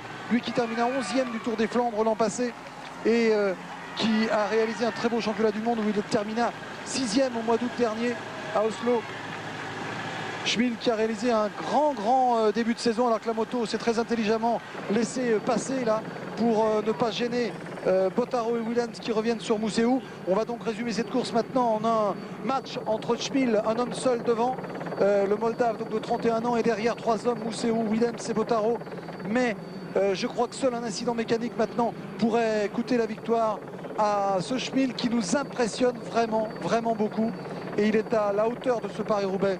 Schmil qui a déjà terminé 5e du Het Volk cette année, qui a remporté une étape du Tour des 3 jours de la Panne, qui a remporté le Grand Prix E3, qui a terminé 3e du Tour des Flandres, 4e de Gand-Wevelgem. C'est vraiment une confirmation aujourd'hui et non pas une révélation. Et coup de chapeau à Thierry Blanco qui hier, lorsque nous lui avons demandé de nous présenter un des favoris de ce Paris-Roubaix, a choisi Andrei Schmil. Et si vous étiez à l'écoute de Samedi Sport hier, eh bien vous avez découvert Andrei Schmil et on sera ravis de vous remontrer une partie de ce reportage dès que ce sera possible pour vous montrer combien ce garçon est sympathique. En plus c'est un acrobate, on le voyait hier dans le reportage, il sautait les flaques et on l'a vu tout à l'heure sauter ce rond-point. C'est un acrobate et ça nous prouve que pour gagner Paris-Roubaix, il faut être un coureur tout à fait exceptionnel, alors que maintenant Mousseau, Bottaro et Willems sont bien loin. Jean-Paul, le pointage est éloquent. Une 30 sur Mousseau, Willems et Bottaro. Et Régis Forissier, regardez, Régis nous offre le ralenti, regardez. Alors vous qui regardez Paris-Roubaix, il n'est pas question de s'inspirer de ça. Hein. Lorsque vous êtes dans Paris ou ailleurs, les ronds-points, vous faites le tour. Hein. Mais Schmil, lui, il a une autre méthode et ça prouve combien ce garçon est acrobate et lucide. Car pour passer un rond-point comme ça, il faut avoir une sacrée dose de lucidité. Je vous rappelle, pour votre information, que nous sommes ensemble depuis 4 heures. Il y a 4 heures que nous commentons ce Paris-Roubaix avec vous. Que Schmil est en train de réaliser un exploit extraordinaire en reléguant à plus d'1 minute 30 Mousseau, Bottaro et Willems, alors que le groupe Duclos, qui était pointé tout à l'heure à 1,55, est maintenant à 2 minutes 25. Donc Jean-Paul va pouvoir aller voir Jean-Luc Vandenbroek qui doit certainement dire à Schmil, maintenant il faut assurer, il ne faut plus prendre de risques car la course est gagnée sauf un incident extraordinaire. 1 minute 30 d'avance sur Mousseau, Bottaro, Willems, 2 minutes 25 sur le groupe du Clos Lassalle. Je pense que Jean-Luc Vandenbroek doit être très optimiste. Oui. Nous l'attendons, Patrick. Nous sommes à la sortie de la zone pavée numéro 2. Nous sommes là en embuscade et dès qu'il surgit, nous allons le voir. Oh, parfait.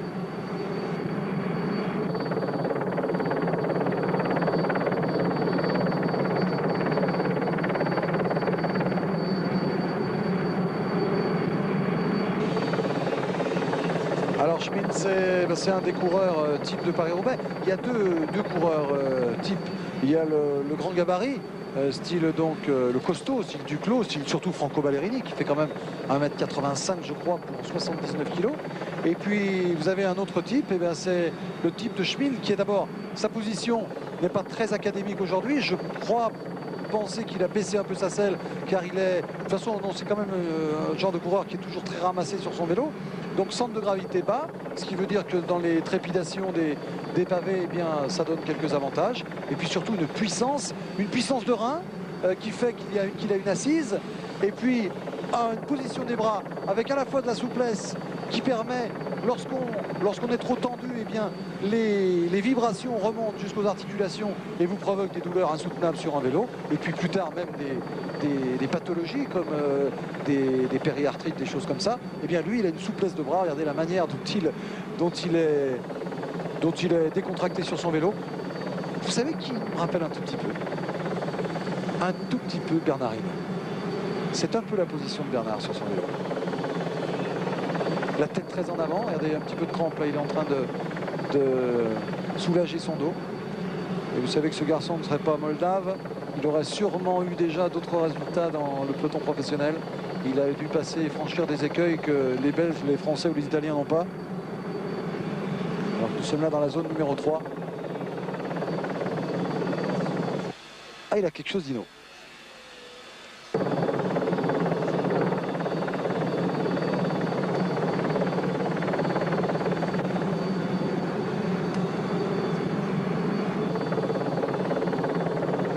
C'est pas une surprise, hein, si vous ne suivez pas le cyclisme de très près, vous découvrez peut-être aujourd'hui ce nom de Schmil, hein, mais ne croyez surtout pas qu'il s'agit d'une surprise.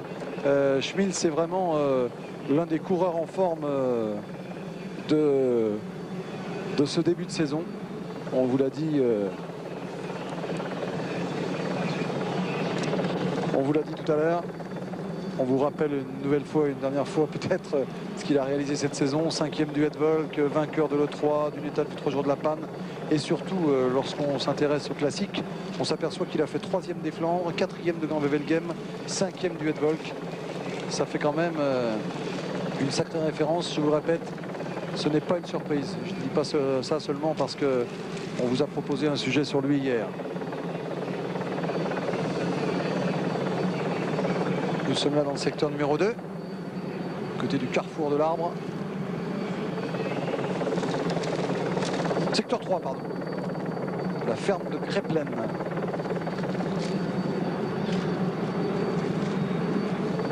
Regardez l'état de la route.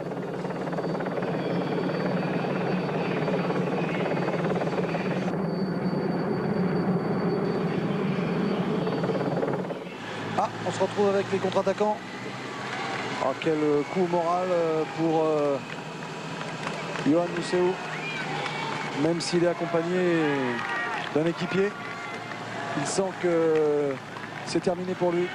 Museeuw, Bottaro, Ludwig Willems, donc 2 GBMG. Mais ça ne suffira pas sans doute pour contrer André Schmil, qui est maintenant à moins de 20 km de l'arrivée. Qu'il doit être tendu, il sent qu'il a beaucoup à jouer, c'est sûr, le voilà Schmil.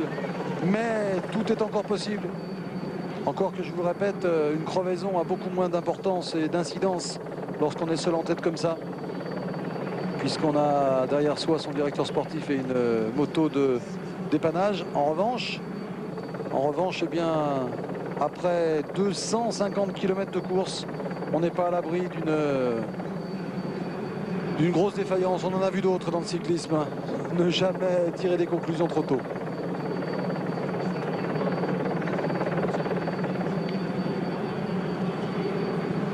Alors on notera pour le final, qu'on verra dans quelques instants, que ce final a été modifié.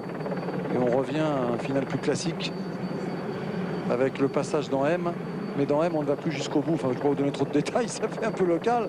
Mais on avait l'habitude d'aller virer à droite tout au bout de M. Avec un final classique, et bien là, on plonge tout de suite vers Roubaix, vers l'avenue Alfred Motte, pardon. Et voilà, il y a une grande ligne droite qui nous amène au Vélodrome. Il n'y a plus les ultimes zones de pavés des années précédentes lorsqu'on longeait les anciennes usines. Exactement, du côté de Lannoy.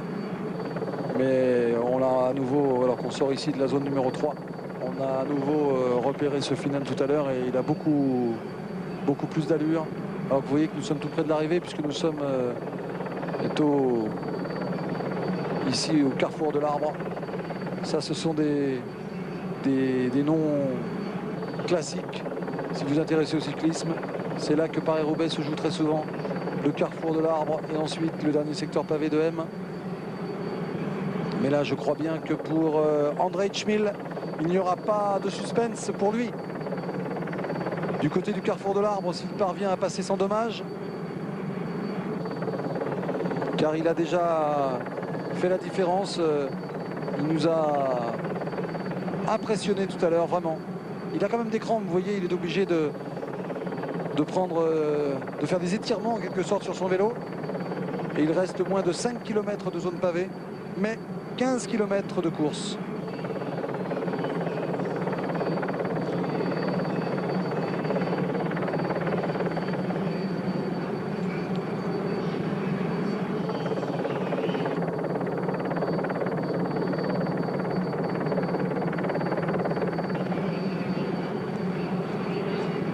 Moins de 15 km de l'arrivée pour Schmil. Oh là là, regardez comme il souffre. Tout est possible, hein. C'est le bas du dos là qui est en train de se tétaniser. Enfin, il assure, il ne prend plus trop de risques. Attention, carrefour de l'Arbre. Tout à l'heure, nous en parlions avec Alain Bondu. Et Alain Bondu nous disait que le carrefour de l'Arbre, cette année, était en moins bon état que d'habitude. Mais là, je vous le disais, le vent a violemment soufflé et a peut-être quand même asséché une partie de la route.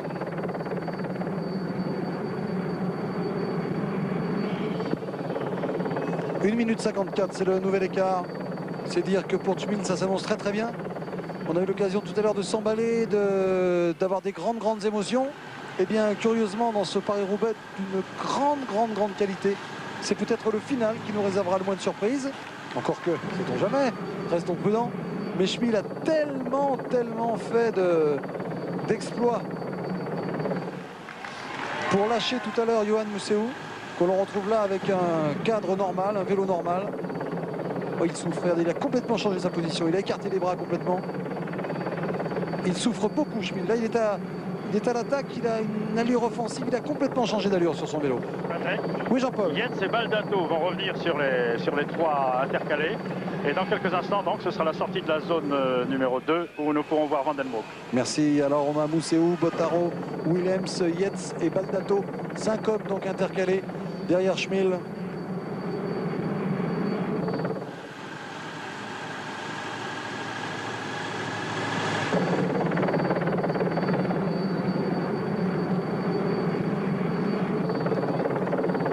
Regardez le carrefour de l'Arbre, je vous disais que la route était dans un état étonnant.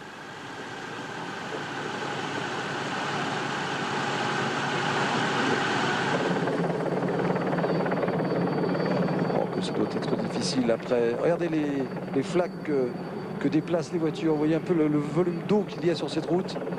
Il patine, Schmil. Oh, ça doit faire... Oh là là, regardez-moi ça. On souffre avec lui là, avec cette douleur. Le geste d'étirement tout à l'heure était tout à fait explicite, une douleur qui lui a envahi le bas des reins. Il a été obligé de faire des étirements et là il est obligé de forcer, de passer en force justement. Plus on est fatigué, plus on est obligé de passer en force en vélo. On n'a plus un geste souple et on se fait mal. Je peux vous dire que seule la victoire est belle, qu'elle efface les douleurs, mais que là Schmil a connaît sans doute les douleurs les plus intenses de sa carrière de coureur cycliste. Et tous les grands champions vous racontent qu'ils ont parfois découvert des douleurs insoupçonnées et surtout une capacité à se dépasser. Et c'est ce qu'est en train de réaliser André Schmil aujourd'hui. C'est un authentique exploit, on vous l'a dit. L'authentique exploit, il l'a réalisé il y a quelques kilomètres maintenant, lorsque, je vous le rappelle, son adversaire, Yoann Mousseau, était revenu à 6 secondes de lui. La logique de la course voulait que les deux hommes terminent ensemble. Et puis, Schmil a décidé autrement. Il s'est dit, si je laisse revenir Mousseau, il prendra ma roue. Donc j'accélère encore et c'est là qu'il a réalisé son exploit. C'est là qu'il a mérité son Paris-Roubaix, reléguant maintenant à 2 minutes. C'est incroyable. Un homme seul face à 5 contre-attaquants. Il a relégué tout le monde à 2 minutes. Schmil réalise un exploit authentique ici, dans ce secteur du carrefour de l'Arbre qu'il connaît fort bien, puisque je vous le répète, on a eu l'occasion de vous le dire plusieurs fois, il habite Roubaix, il est installé en France. Et c'est presque, disons que c'est le plus français des Moldaves ou le plus moldave des Français. Mais il y a une petite connotation tricolore à son succès, qui aura sans doute un grand retentissement du côté de la Russie et de la Moldavie.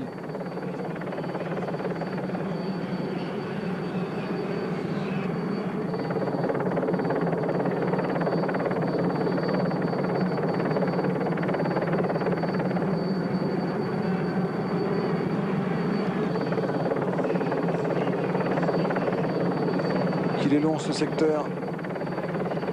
Il est double. 2 km 100, puis après le carrefour de l'Arbre, 1 km 100.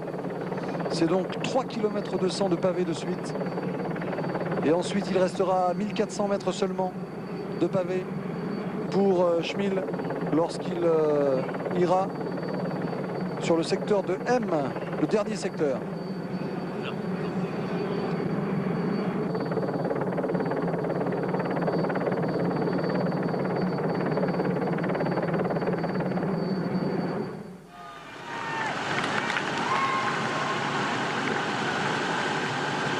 Voilà les suivants. D'ailleurs avec des difficultés pour Baldato.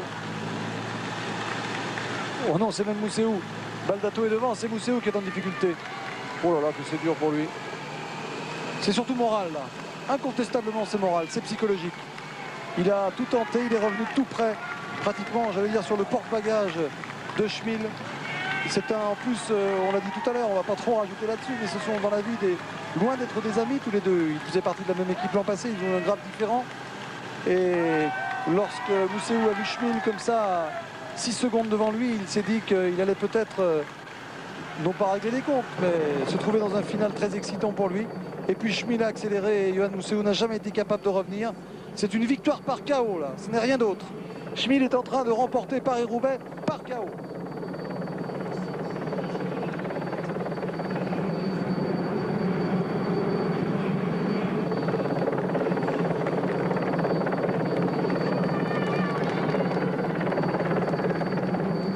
Patrick, Ballerini rejoint Mousseou. Hein. Ah bah oui, c'est dire. C'est dire alors que nous sommes dans la deuxième partie du secteur 2 là. C'est dire que Mousseou a eu un gros coup de barre. C'est que Ballerini donc vient donc de rejoindre et de dépasser Yohann Mousseou. Et la lutte pour les places d'honneur va être intéressante tout à l'heure. Mais je le répète, il s'agit sans aucun doute des places d'honneur.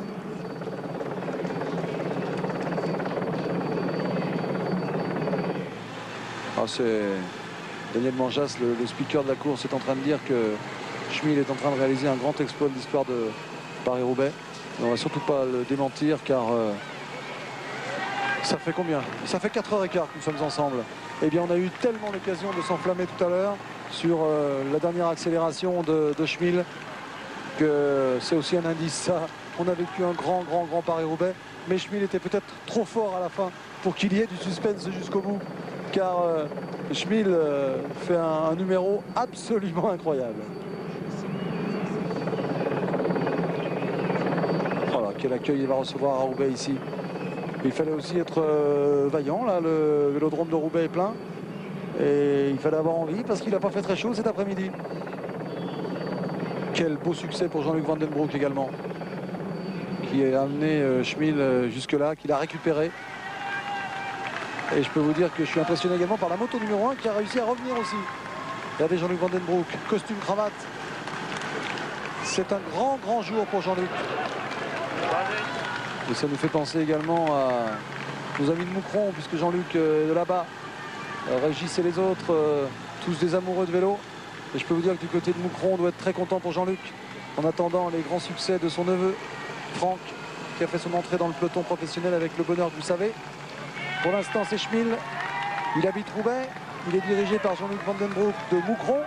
C'est une victoire un peu régionale ici. Et il relance encore Schmil. C'est toute la différence entre, je ne pense pas, je suis même certain, il n'a pas plus de capacité physique à ce moment de la course, après 255 km de course, que Yohann Mousseou. Patrick, mais simplement, il a le moral de vainqueur. Patrick, oui, Jean-Paul. Voilà, je suis avec Jean-Luc Van Den Broek qui montre du doigt, c'est gagné là. Il n'y a plus de conseils à lui donner maintenant. Non. J'ai eu juste peur à la sortie de la zone de ravitaillement. Il a attaqué très loin de l'arrivée, mais il est tellement sûr de lui que là, il nous a fait une démonstration Le mano-mano avec Johan Museeuw, c'était magnifique. Là, on a assisté vraiment à un grand numéro dans le cyclisme. C'est formidable, un grand Paris-Roubaix. Et pour nous, je pense, maintenant, on peut le dire qu'on a une grande victoire. Alors, Paris-Roubaix, c'était un objectif pour Schmille et pour vous aussi. Certainement, pour Schmille, pour l'équipe Lotto, je dis que c'est vraiment une très grande victoire. Et après les bons résultats depuis 15 jours dans le Tour des Flandres, dans Gand-Wevelgem, c'est fantastique. On est content, Jean-Luc, on est content pour lui. Alors que l'écart augmente encore, c'est inouï ce que réussit Schmille. C'est inouï. Un homme seul, alors c'est toujours un peu moins grisant, bien sûr, comme arrivé peut-être l'an passé. Nous étions avec deux hommes, avec Duclos et Ballerini. Duclos qui est là à 2 minutes de 10. Tiens, le voici, Gilbert Duclos-Lassalle, justement, qui sait qu'il est battu, mais il est battu bien d'abord par plus fort que lui. Peut-être Schmille a fait un grand numéro. Regardez la tête de Duclos-Lassalle. Si ce n'est pas un exemple, ça, pour le sport. 1954, il va avoir 40 ans cette année, Gilbert. Il a été victime de tous les coups du sort dans cette course. Victime de crevaison, victime de chute. Il est encore là, vaillant. Il va lutter pour une place d'honneur. Il va monter, peut-être pas sur le podium, mais au moins dans les 5 premiers de ce Paris-Roubaix. Et Gilbert est encore à l'attaque avec, il le disait hier, si je suis battu, je serai battu par les circonstances peut-être, mais surtout par un garçon plus fort que moi. Eh bien, c'est vrai que Schmille était peut-être plus fort que tout le monde aujourd'hui. C'est peut-être la grande leçon de ce Paris-Roubaix. Schmille qui a réussi un grand exploit. Il y a, je le répète, 4h15 que nous sommes ensemble. Pas une seconde, nous nous sommes ennuyés. Pas une seconde, ce Paris-Roubaix est devenu insipide. Jean-Luc Van Den Broek le disait, ça a été un grand Paris-Roubaix. Dans un premier temps, eh bien, on a assisté à un écrémage par l'arrière. On a assisté au malheur de Franco Ballerini. Ballerini, dans un exploit, est parvenu à revenir. Ensuite, on a assisté au malheur de Gilbert Duclos-Lassalle du côté de Waller-Sarambert. Ensuite, les deux hommes sont à nouveau revenus avec la Ludwig, avec Museeuw, avec Ballerini, avec Duclos. On avait tous les grands devant avec Johan Capiot.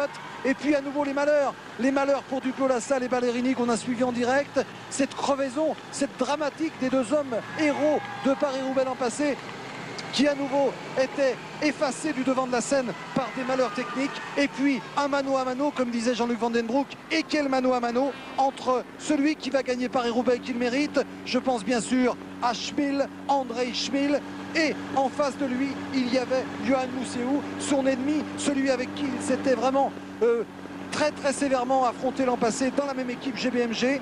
Les deux hommes sont maintenant vraiment très opposés. Museeuw avait déclaré « Jamais tant que je serai dans un peloton, Schmille ne gagnera une classique ». Eh bien, Schmille a répondu aujourd'hui sur le vélo. Un mano à mano formidable. Schmille attaque de loin, de trop loin peut-être. Museeuw revient sur lui. On se dit que le final aura lieu entre les deux hommes, comme l'an passé entre Franco Ballerini et Gilbert Duclos-Lassalle. Et puis, le mano à mano n'a plus lieu. Pourquoi? Parce que Schmille est fort, Schmille est très fort. Schmille est trop fort pour Johan Museeuw. Johan Museeuw revient à 6 secondes de Schmille. Et puis, malgré tous ses efforts, et Dieu sait que Museeuw est un grand champion, son palmarès depuis le début de la saison en atteste. Je vous rappelle, Museeuw 3e d'une étape du Tour méditerranéen, 4e du Hedvolk, vainqueur de Kurne, Bruxelles-Kurne, 4e du E3, 2e du Tour des Flandres, 3e de Gand-Wevelgem. C'est dire que les deux hommes étaient toujours ensemble, puisque tandis que Museeuw terminait 2e du Tour des Flandres, eh bien Schmille terminait 3e du Tour des Flandres, tandis que Museeuw terminait 3e de Gand-Wevelgem. Et bien derrière lui, Schmille terminait 4e de Gand-Wevelgem. Les deux hommes ont toujours été à une place d'écart dans les premières classiques de ce début de saison, aussi bien au Tour des Flandres, aussi bien à Gand-Wevelgem. Et bien là, Schmille ne sera pas si près, ils ne seront plus à 1 cm, comme dans Gand-Wevelgem, comme dans le Tour des Flandres. Schmille là est le plus fort, il a su se préparer avec la complicité, j'en suis sûr, de Jean-Luc Van Den Broek. Jean-Luc Van Den Broek, son directeur sportif, coureur ô combien attachant, qui s'est battu souvent avec, dans son rôle de directeur sportif, avec peut-être un peu moins de moyens de temps en temps que les autres. Je parle des moyens financiers bien sûr, face aux équipes italiennes notamment. Et là il a remonté une belle équipe Lotto avec ce Schmille qui était rejeté par les GBMG. Et bien du côté de l'équipe italienne, on va peut-être se mordre un peu les doigts. Alors que je vous rappelle quand même que Frank Van Den Broek, son neveu, sera peut-être l'homme de demain et qu'on retrouvera un jour dans Paris-Roubaix. Jean-Paul. Dernier écart, 2 minutes et 5 secondes pour Schmille sur le groupe Duclos-Lassalle-Ludwig. 2 minutes 05. Ah oui, le groupe Duclos qui ne parvient pas à reprendre du temps. Alors Duclos-Ludwig, qui vont tenter de lutter. Alors, est-ce que Johan Museeuw est repris également? Bien sûr, il a été repris tout à l'heure par Ballerini. Hein. Il est derrière, hein, monsieur, apparemment. Nous allons remonter maintenant après cet écart, nous allons vous le dire. Voilà, Duclos à l'image ici. Quelle faïence, Gilbert, c'est formidable. Formidable. Alors, on ne lutte pas bien sûr pour la première place. Olaf Ludwig, l'Allemand ici. Lui aussi, quel beau coureur. Sean Yates, c'est là. Bravo, Sean. Quelle belle course.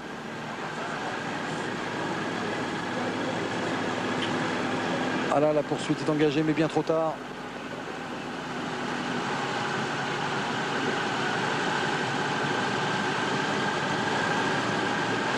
Donc Schmil seul en tête et puis derrière un groupe Duclos qui tente de revenir sans doute. Patrick, oui. J'ai Roger Leger à mes côtés. Roger, la poursuite s'est engagée mais un peu difficile hein, tout de même. Oui, un peu difficile, mais Schmil fait tellement un grand numéro devant. Enfin, je crois que Gilbert qui est reparti après sa dernière crevaison à 2,40 et revenir pour jouer la deuxième place. Je crois que Gilbert a montré aujourd'hui qu'il était vraiment prêt pour la gagne de Paris-Roubaix, mais ça fait partie de la course évidemment. Merci Roger. Bravo, merci et bravo surtout parce que le résumé de la course est là. Alors qu'on arrive ici dans le dernier secteur pavé du côté de M, justement à moins de 8 km de l'arrivée. 9 km je crois exactement, avec des bandes de roulement de chaque côté qui permettent lorsqu'on est seul comme ça d'éviter les pavés. Mais il y aura quelques virages tout à l'heure qui obligeront quand même Schmil à emprunter quelques pavés. Mais enfin, lui maintenant il ne sent plus la douleur, il voltige. Et ce que j'aimerais rappeler, c'est la sportivité d'un garçon comme Roger Leger qui dit, et je crois que c'est une belle satisfaction en effet, que Gilbert Duclos-Lassalle était prêt. Ce n'était pas, regardez, il est obligé de couper les pavés là pour prendre l'autre bande de roulement. Eh bien, je crois que Gilbert Duclos-Lassalle, il a prouvé ici qu'il était complètement crédible jusqu'au bout. Quand il déclarait les jours précédents, je serai là pour Paris-Roubaix, eh bien ce n'était pas des mots. C'était en effet parce que Gilbert a de la classe. Oh, qu'elle me fait peur la moto là à l'intérieur. Et parce que Gilbert était prêt, simplement il a été battu par un très grand champion. Vous avez vu combien Roger Leger a été impressionné par la démonstration de Schmil, mais aussi battu par les circonstances, car c'est vrai que cette course a été grande, cette course a été belle, mais si d'aventure des garçons comme les grands malheureux de cette course, je pense à Gilbert Duclos-Lassalle et à son second de l'an passé, Franco Ballerini, si d'aventure les deux hommes avaient réussi à prendre la roue de Schmil, nous aurions assisté aussi à un final complètement époustouflant, alors que là, à 7 km 500 de l'arrivée, et bien avec 2 minutes d'avance sur Duclos et les autres, je crois que Schmil peut être tranquille, enfin tranquille. On reste toujours un peu prudent car nous sommes dans Paris-Roubaix.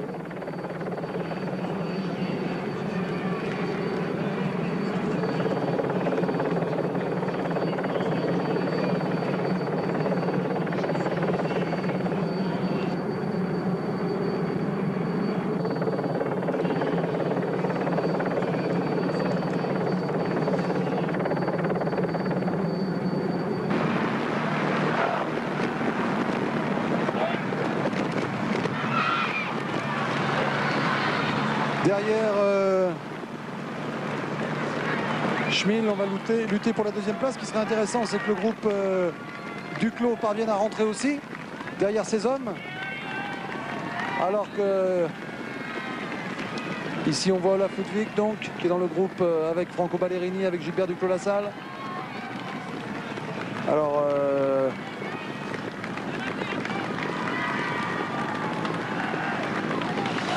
Franco Ballerini. Alors est-ce que ce groupe lutte pour la deuxième place? Je pense, puisque Williams est là. Je pense qu'il n'y a personne intercalé, hein, que Duclos et les autres vont lutter pour la deuxième place. Ce qui finalement sera une belle histoire aussi.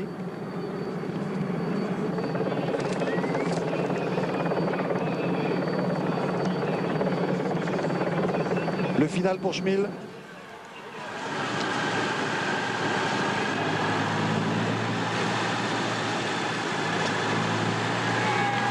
Il doit vivre quelque chose d'assez étonnant là. Plus de pavés. Simplement le bonheur au bout de cette route. Alors, il ne peut rien arriver à Schmil maintenant. C'est quand même une très très belle histoire à laquelle on assiste là. Je crois que le sport cycliste a ça de merveilleux, qu'il nous raconte des belles histoires. Et c'est vrai que lorsque on regarde le palmarès de ce début de saison, eh bien on vous le répète, mais ce n'est pas une surprise de retrouver Schmil ici, qui était présent partout, au Tour des Flandres, à Gand-Wevelgem, au Edvolk, au Grand Prix E3, à la Flèche Brabançonne, aux 3 jours de la panne. Il était là dans toutes les arrivées. Il s'offre ici un petit étirement pour soulager son dos, mais je vous le répète, lorsqu'on gagne, eh bien les douleurs s'effacent sans problème. On va assister là donc au final. Du côté de M, on va tourner à droite dans le village même pour rejoindre une longue ligne droite en descente, puis la contre-allée qui nous amène au Vélodrome. C'est une arrivée beaucoup plus courte après le passage pavé de M. On va rentrer donc à droite là dans le village. Et je peux vous dire que Van den Broek doit être dans un état de joie absolument formidable.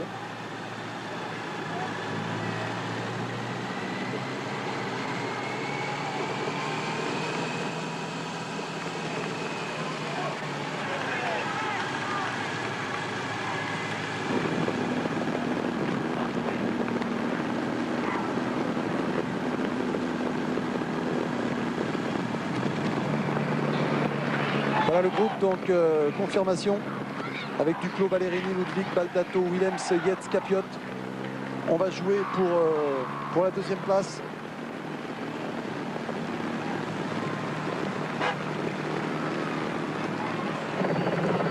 Ah, la lutte pour la deuxième place va être spectaculaire. Hein. Duclos derrière avec Ballerini, ça va nous rappeler des souvenirs.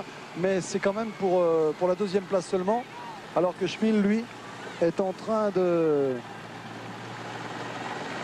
se préparer. Il doit se passer, bon ça appartient, alors vous voyez toujours sa fourche télescopique là qu'il a donc resserrée, puisque de chaque côté de cette fourche il y a une sorte de vis, enfin une molette qui vous permet de bloquer votre fourche, alors que dans les secteurs pavés, là, au contraire, donner une suspension hydraulique pour avoir moins de soubresauts. Là bien sûr la fourche est bloquée avec ce ciel très noir au fond là-bas. Et l'orage qui guette, mais je pense que la victoire de Schmil sera arrosée dans tous les sens du terme. C'est dommage de voir un garçon comme ça arriver seulement à ce niveau-là à 31 ans.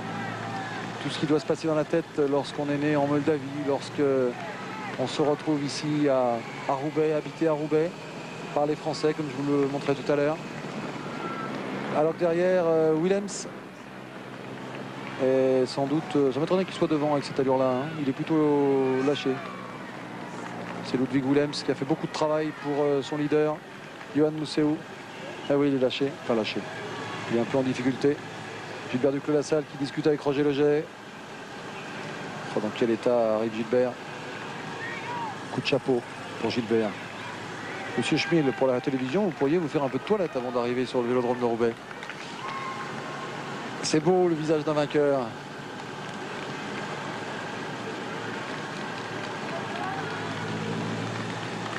Dans quel état est André Schmil? Jean-Marie Leblanc nous disait ça hier soir. Il disait, dans Paris-Roubaix, ce sont les absents qui ont tort. Il a raison, car ceux qui écrivent la légende sont là. C'est Schmil, c'est Ludwig, c'est Ballerini, c'est Museeuw. Et c'est vrai que c'est quand même un drôle de spectacle. Pour la deuxième place, on va avoir une lutte entre Duclos-Lassalle, Ludwig, Capiot, Baldato, Willems, Yates.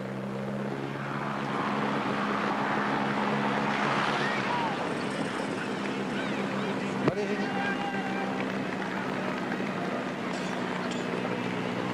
Ludwig est là aussi.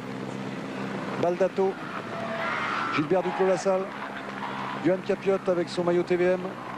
Ce sera pour la deuxième place tout ça. Car Schmil mérite son succès. Regardez Duclos. Oh, quel numéro. 1,37, ils sont revenus un peu, mais... Ils sont revenus un peu. 1,37, mais bien sûr ça ne suffira pas et ce serait tellement injuste pour Schmil. Patrick Chen. Oui, Jean-Paul. Oui, je suis encore avec Jean-Luc Van den Broek. Alors Jean-Luc, mon téléphone partout dans la voiture. C'est la joie, c'est l'allégresse. Écoutez, aujourd'hui c'est un grand jour. J'ai mon ministre à côté de moi. Schmil qui gagne la course. On ne pouvait pas trouver mieux aujourd'hui comme victoire. Et gagné Paris-Roubaix, la plus belle des épreuves. C'est fantastique. Ah, c'est le gouvernement belge qui exulte alors. Ah, j'ai le gouvernement, j'ai le ministre des Finances. Donc c'est une grande victoire pour la loterie nationale. Allez. Le ministre des Finances qui a gagné. Ben oui, ils sont sponsorisés par le loto belge, bien sûr, avec Teuté. Eh bien écoutez, c'est un bon coup. Après tout, on va quand même pas reprocher ceux qui choisissent le cyclisme comme vecteur de leur communication. Nous, on les félicite parce que c'est un... Regardez, ça fait quand même, je ne sais même plus, 4h30, nous sommes ensemble, non plus. Non, 4h30, c'est ça. Eh bien, nous on est ravis en tout cas de voir des spectacles comme ça. La pluie tombe maintenant très fort sur le vélodrome de Roubaix pour arroser dignement le succès de Schmil. Schmil qui arrive presque ici à domicile. Je vous rappelle qu'il est moldave, je vous rappelle qu'il a 31 ans, qu'il habite Roubaix, qu'il était l'an dernier dans l'équipe de Johan Museeuw chez GBMG, que cette année il a été embauché par Jean-Luc Vandenbroek dans l'équipe belge Lotto. C'est le plus moldave des Français, le plus français des Moldaves. On va couronner, on va saluer son succès dans Paris-Roubaix. Et croyez-moi, dans quelques années, lorsqu'on lira le palmarès de Paris-Roubaix, qu'on ne dise surtout pas que ce n'est pas un grand champion qui l'a emporté. Schmil nous a impressionnés. Schmil est un grand champion. Et on explique que par le fait qu'il est né dans une république soviétique, là où il n'était pas très facile de développer donc, le sport comme le cyclisme ou le sport professionnel. Eh bien, sans cela, il aurait sans doute eu une carrière tout autre. Mais pour l'instant, Schmil rentre dans l'histoire du cyclisme. Je vous le répète, 3e du Tour des Flandres, 4e de Gand-Wevelgem, vainqueur du Grand Prix E3, 5e du Edvolk et vainqueur de Paris-Roubaix. Alors qu'il pleut maintenant très fort sur le vélodrome. Mais que ça n'a que peu d'importance. Ce Paris-Roubaix ne pouvait pas terminer autrement tant il était difficile. On est dans la contre-allée, on va virer à droite pour entrer dans le vélodrome. On sera exactement à 1000 mètres de l'arrivée.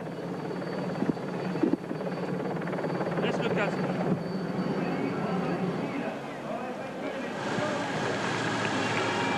Schmil qui va rentrer dans le vélodrome là-bas. Vous voyez un portique au fond là-bas. Sous ce portique, une flamme. C'est en tout cas comme ça qu'on l'appelle, la flamme rouge qui indique le dernier kilomètre. Ce sont les instants les plus riches, ce sont les instants les plus beaux de la vie sportive de Schmil. Jamais il n'oubliera ces moments-là. Il va entrer dans le vélodrome. Ce n'est pas un vainqueur surprise, on vous le rappelle. Ce n'est pas un sous-vainqueur de Paris-Roubaix. Soyons très clairs. Hier, nous avions longuement insisté. Nous vous avions proposé un reportage sur ce garçon. C'est un immense champion. Il a remporté.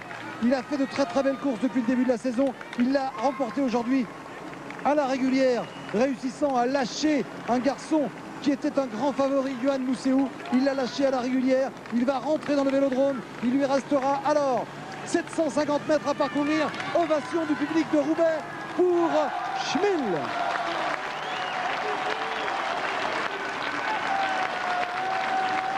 La pluie tombe, ça nous rappelle des souvenirs. Ce vélodrome avec l'an passé contre Duclos-Lassalle Ballerini. Il y a 2 ans, Duclos était tout seul comme André Schmil aujourd'hui. On peut applaudir. Le vélodrome de Roubaix est debout et Schmil le mérite. Quelle belle histoire pour ce garçon. Maculé debout. Il ne sourit pas encore, il grimace encore. À moins d'un tour maintenant, il ne savait pas qu'il restait un tour. Il allait s'arrêter. Thierry Blanco lui a fait signe bravo. C'est vrai qu'ils sont un peu complices tous les deux, puisque Thierry a réalisé un superbe reportage sur André que nous avons passé hier. C'est un très beau succès. Voilà André Schmil maintenant dans la ligne opposée. Il lui reste quelques dizaines de mètres à parcourir. Peut-être 150 mètres maintenant. Il salue le public, il a raison. On va vous laisser savourer avec lui cet immense succès. Non, Schmil n'est pas un petit vainqueur de Paris-Roubaix. Il est venu très tard, au très haut niveau. Mais son palmarès de début de saison en atteste. La fin de course, la manière dont il a mis à mal la contre-attaque de Johan Museeuw en atteste. Oui, Schmil, c'est un grand vainqueur de Paris-Roubaix. On s'intéresse maintenant à la lutte pour la 2e place, puisque 2 hommes ont réussi à se détacher. On va revenir, si vous le voulez bien, Régis, oui, sur le sprint. Attendez, Patrick. Oui, on vous écoute et on regarde le sprint en même temps. Quelques mots de Schmil tout de suite. Franco Ballerini va lutter pour la 2e place. Ballerini qui est devant Baldato. Ballerini qui a souvent sûrement des souvenirs de l'an passé. Ballerini ici en lutte pour la 2e place, il est en tête. Je ne pense pas que Ballerini puisse être battu. Il a eu, alors que Duclos passe ici maintenant en 1, 2, 3, 4, 5e position. Alors attention, match entre Baldato et Ballerini pour la 2e place. Ballerini se remémore sûrement. C'est exactement de la même manière l'an passé qu'il a été battu par Duclos. Duclos a fait l'effort ici même. C'est le même sprint que l'an passé. Ballerini va être battu de la même manière que l'an passé. C'est Baldato qui va s'offrir comme un lot de consolation pour l'équipe GBMG. La deuxième place de Paris-Roubaix. Deuxième Baldato. Troisième Patrick Ballerini. Allez-y Thierry. Attendez, on regarde quand même Gilbert Duclos-Lassalle.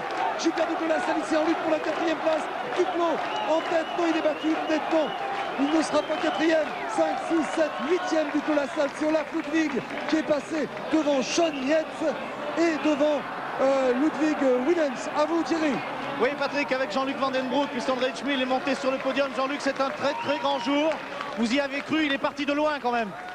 Il m'a fait peur à certains moments parce que partir pratiquement au deuxième ravitaillement, 60 bornes de l'arrivée, je me suis dit, là il prend un gros risque, mais il nous a fait vraiment une démonstration. Et derrière, on a vraiment... il y a eu une poursuite entre Schmil et Johan Mussel. C'était magnifique. Et Mussel perdait 1 seconde au kilomètre.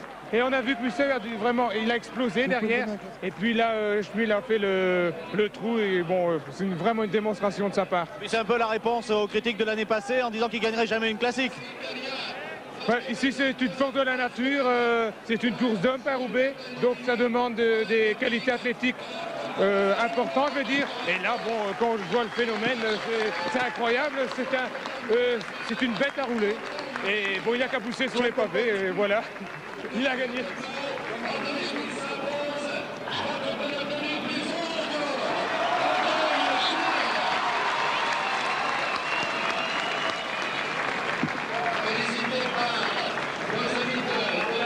Voilà.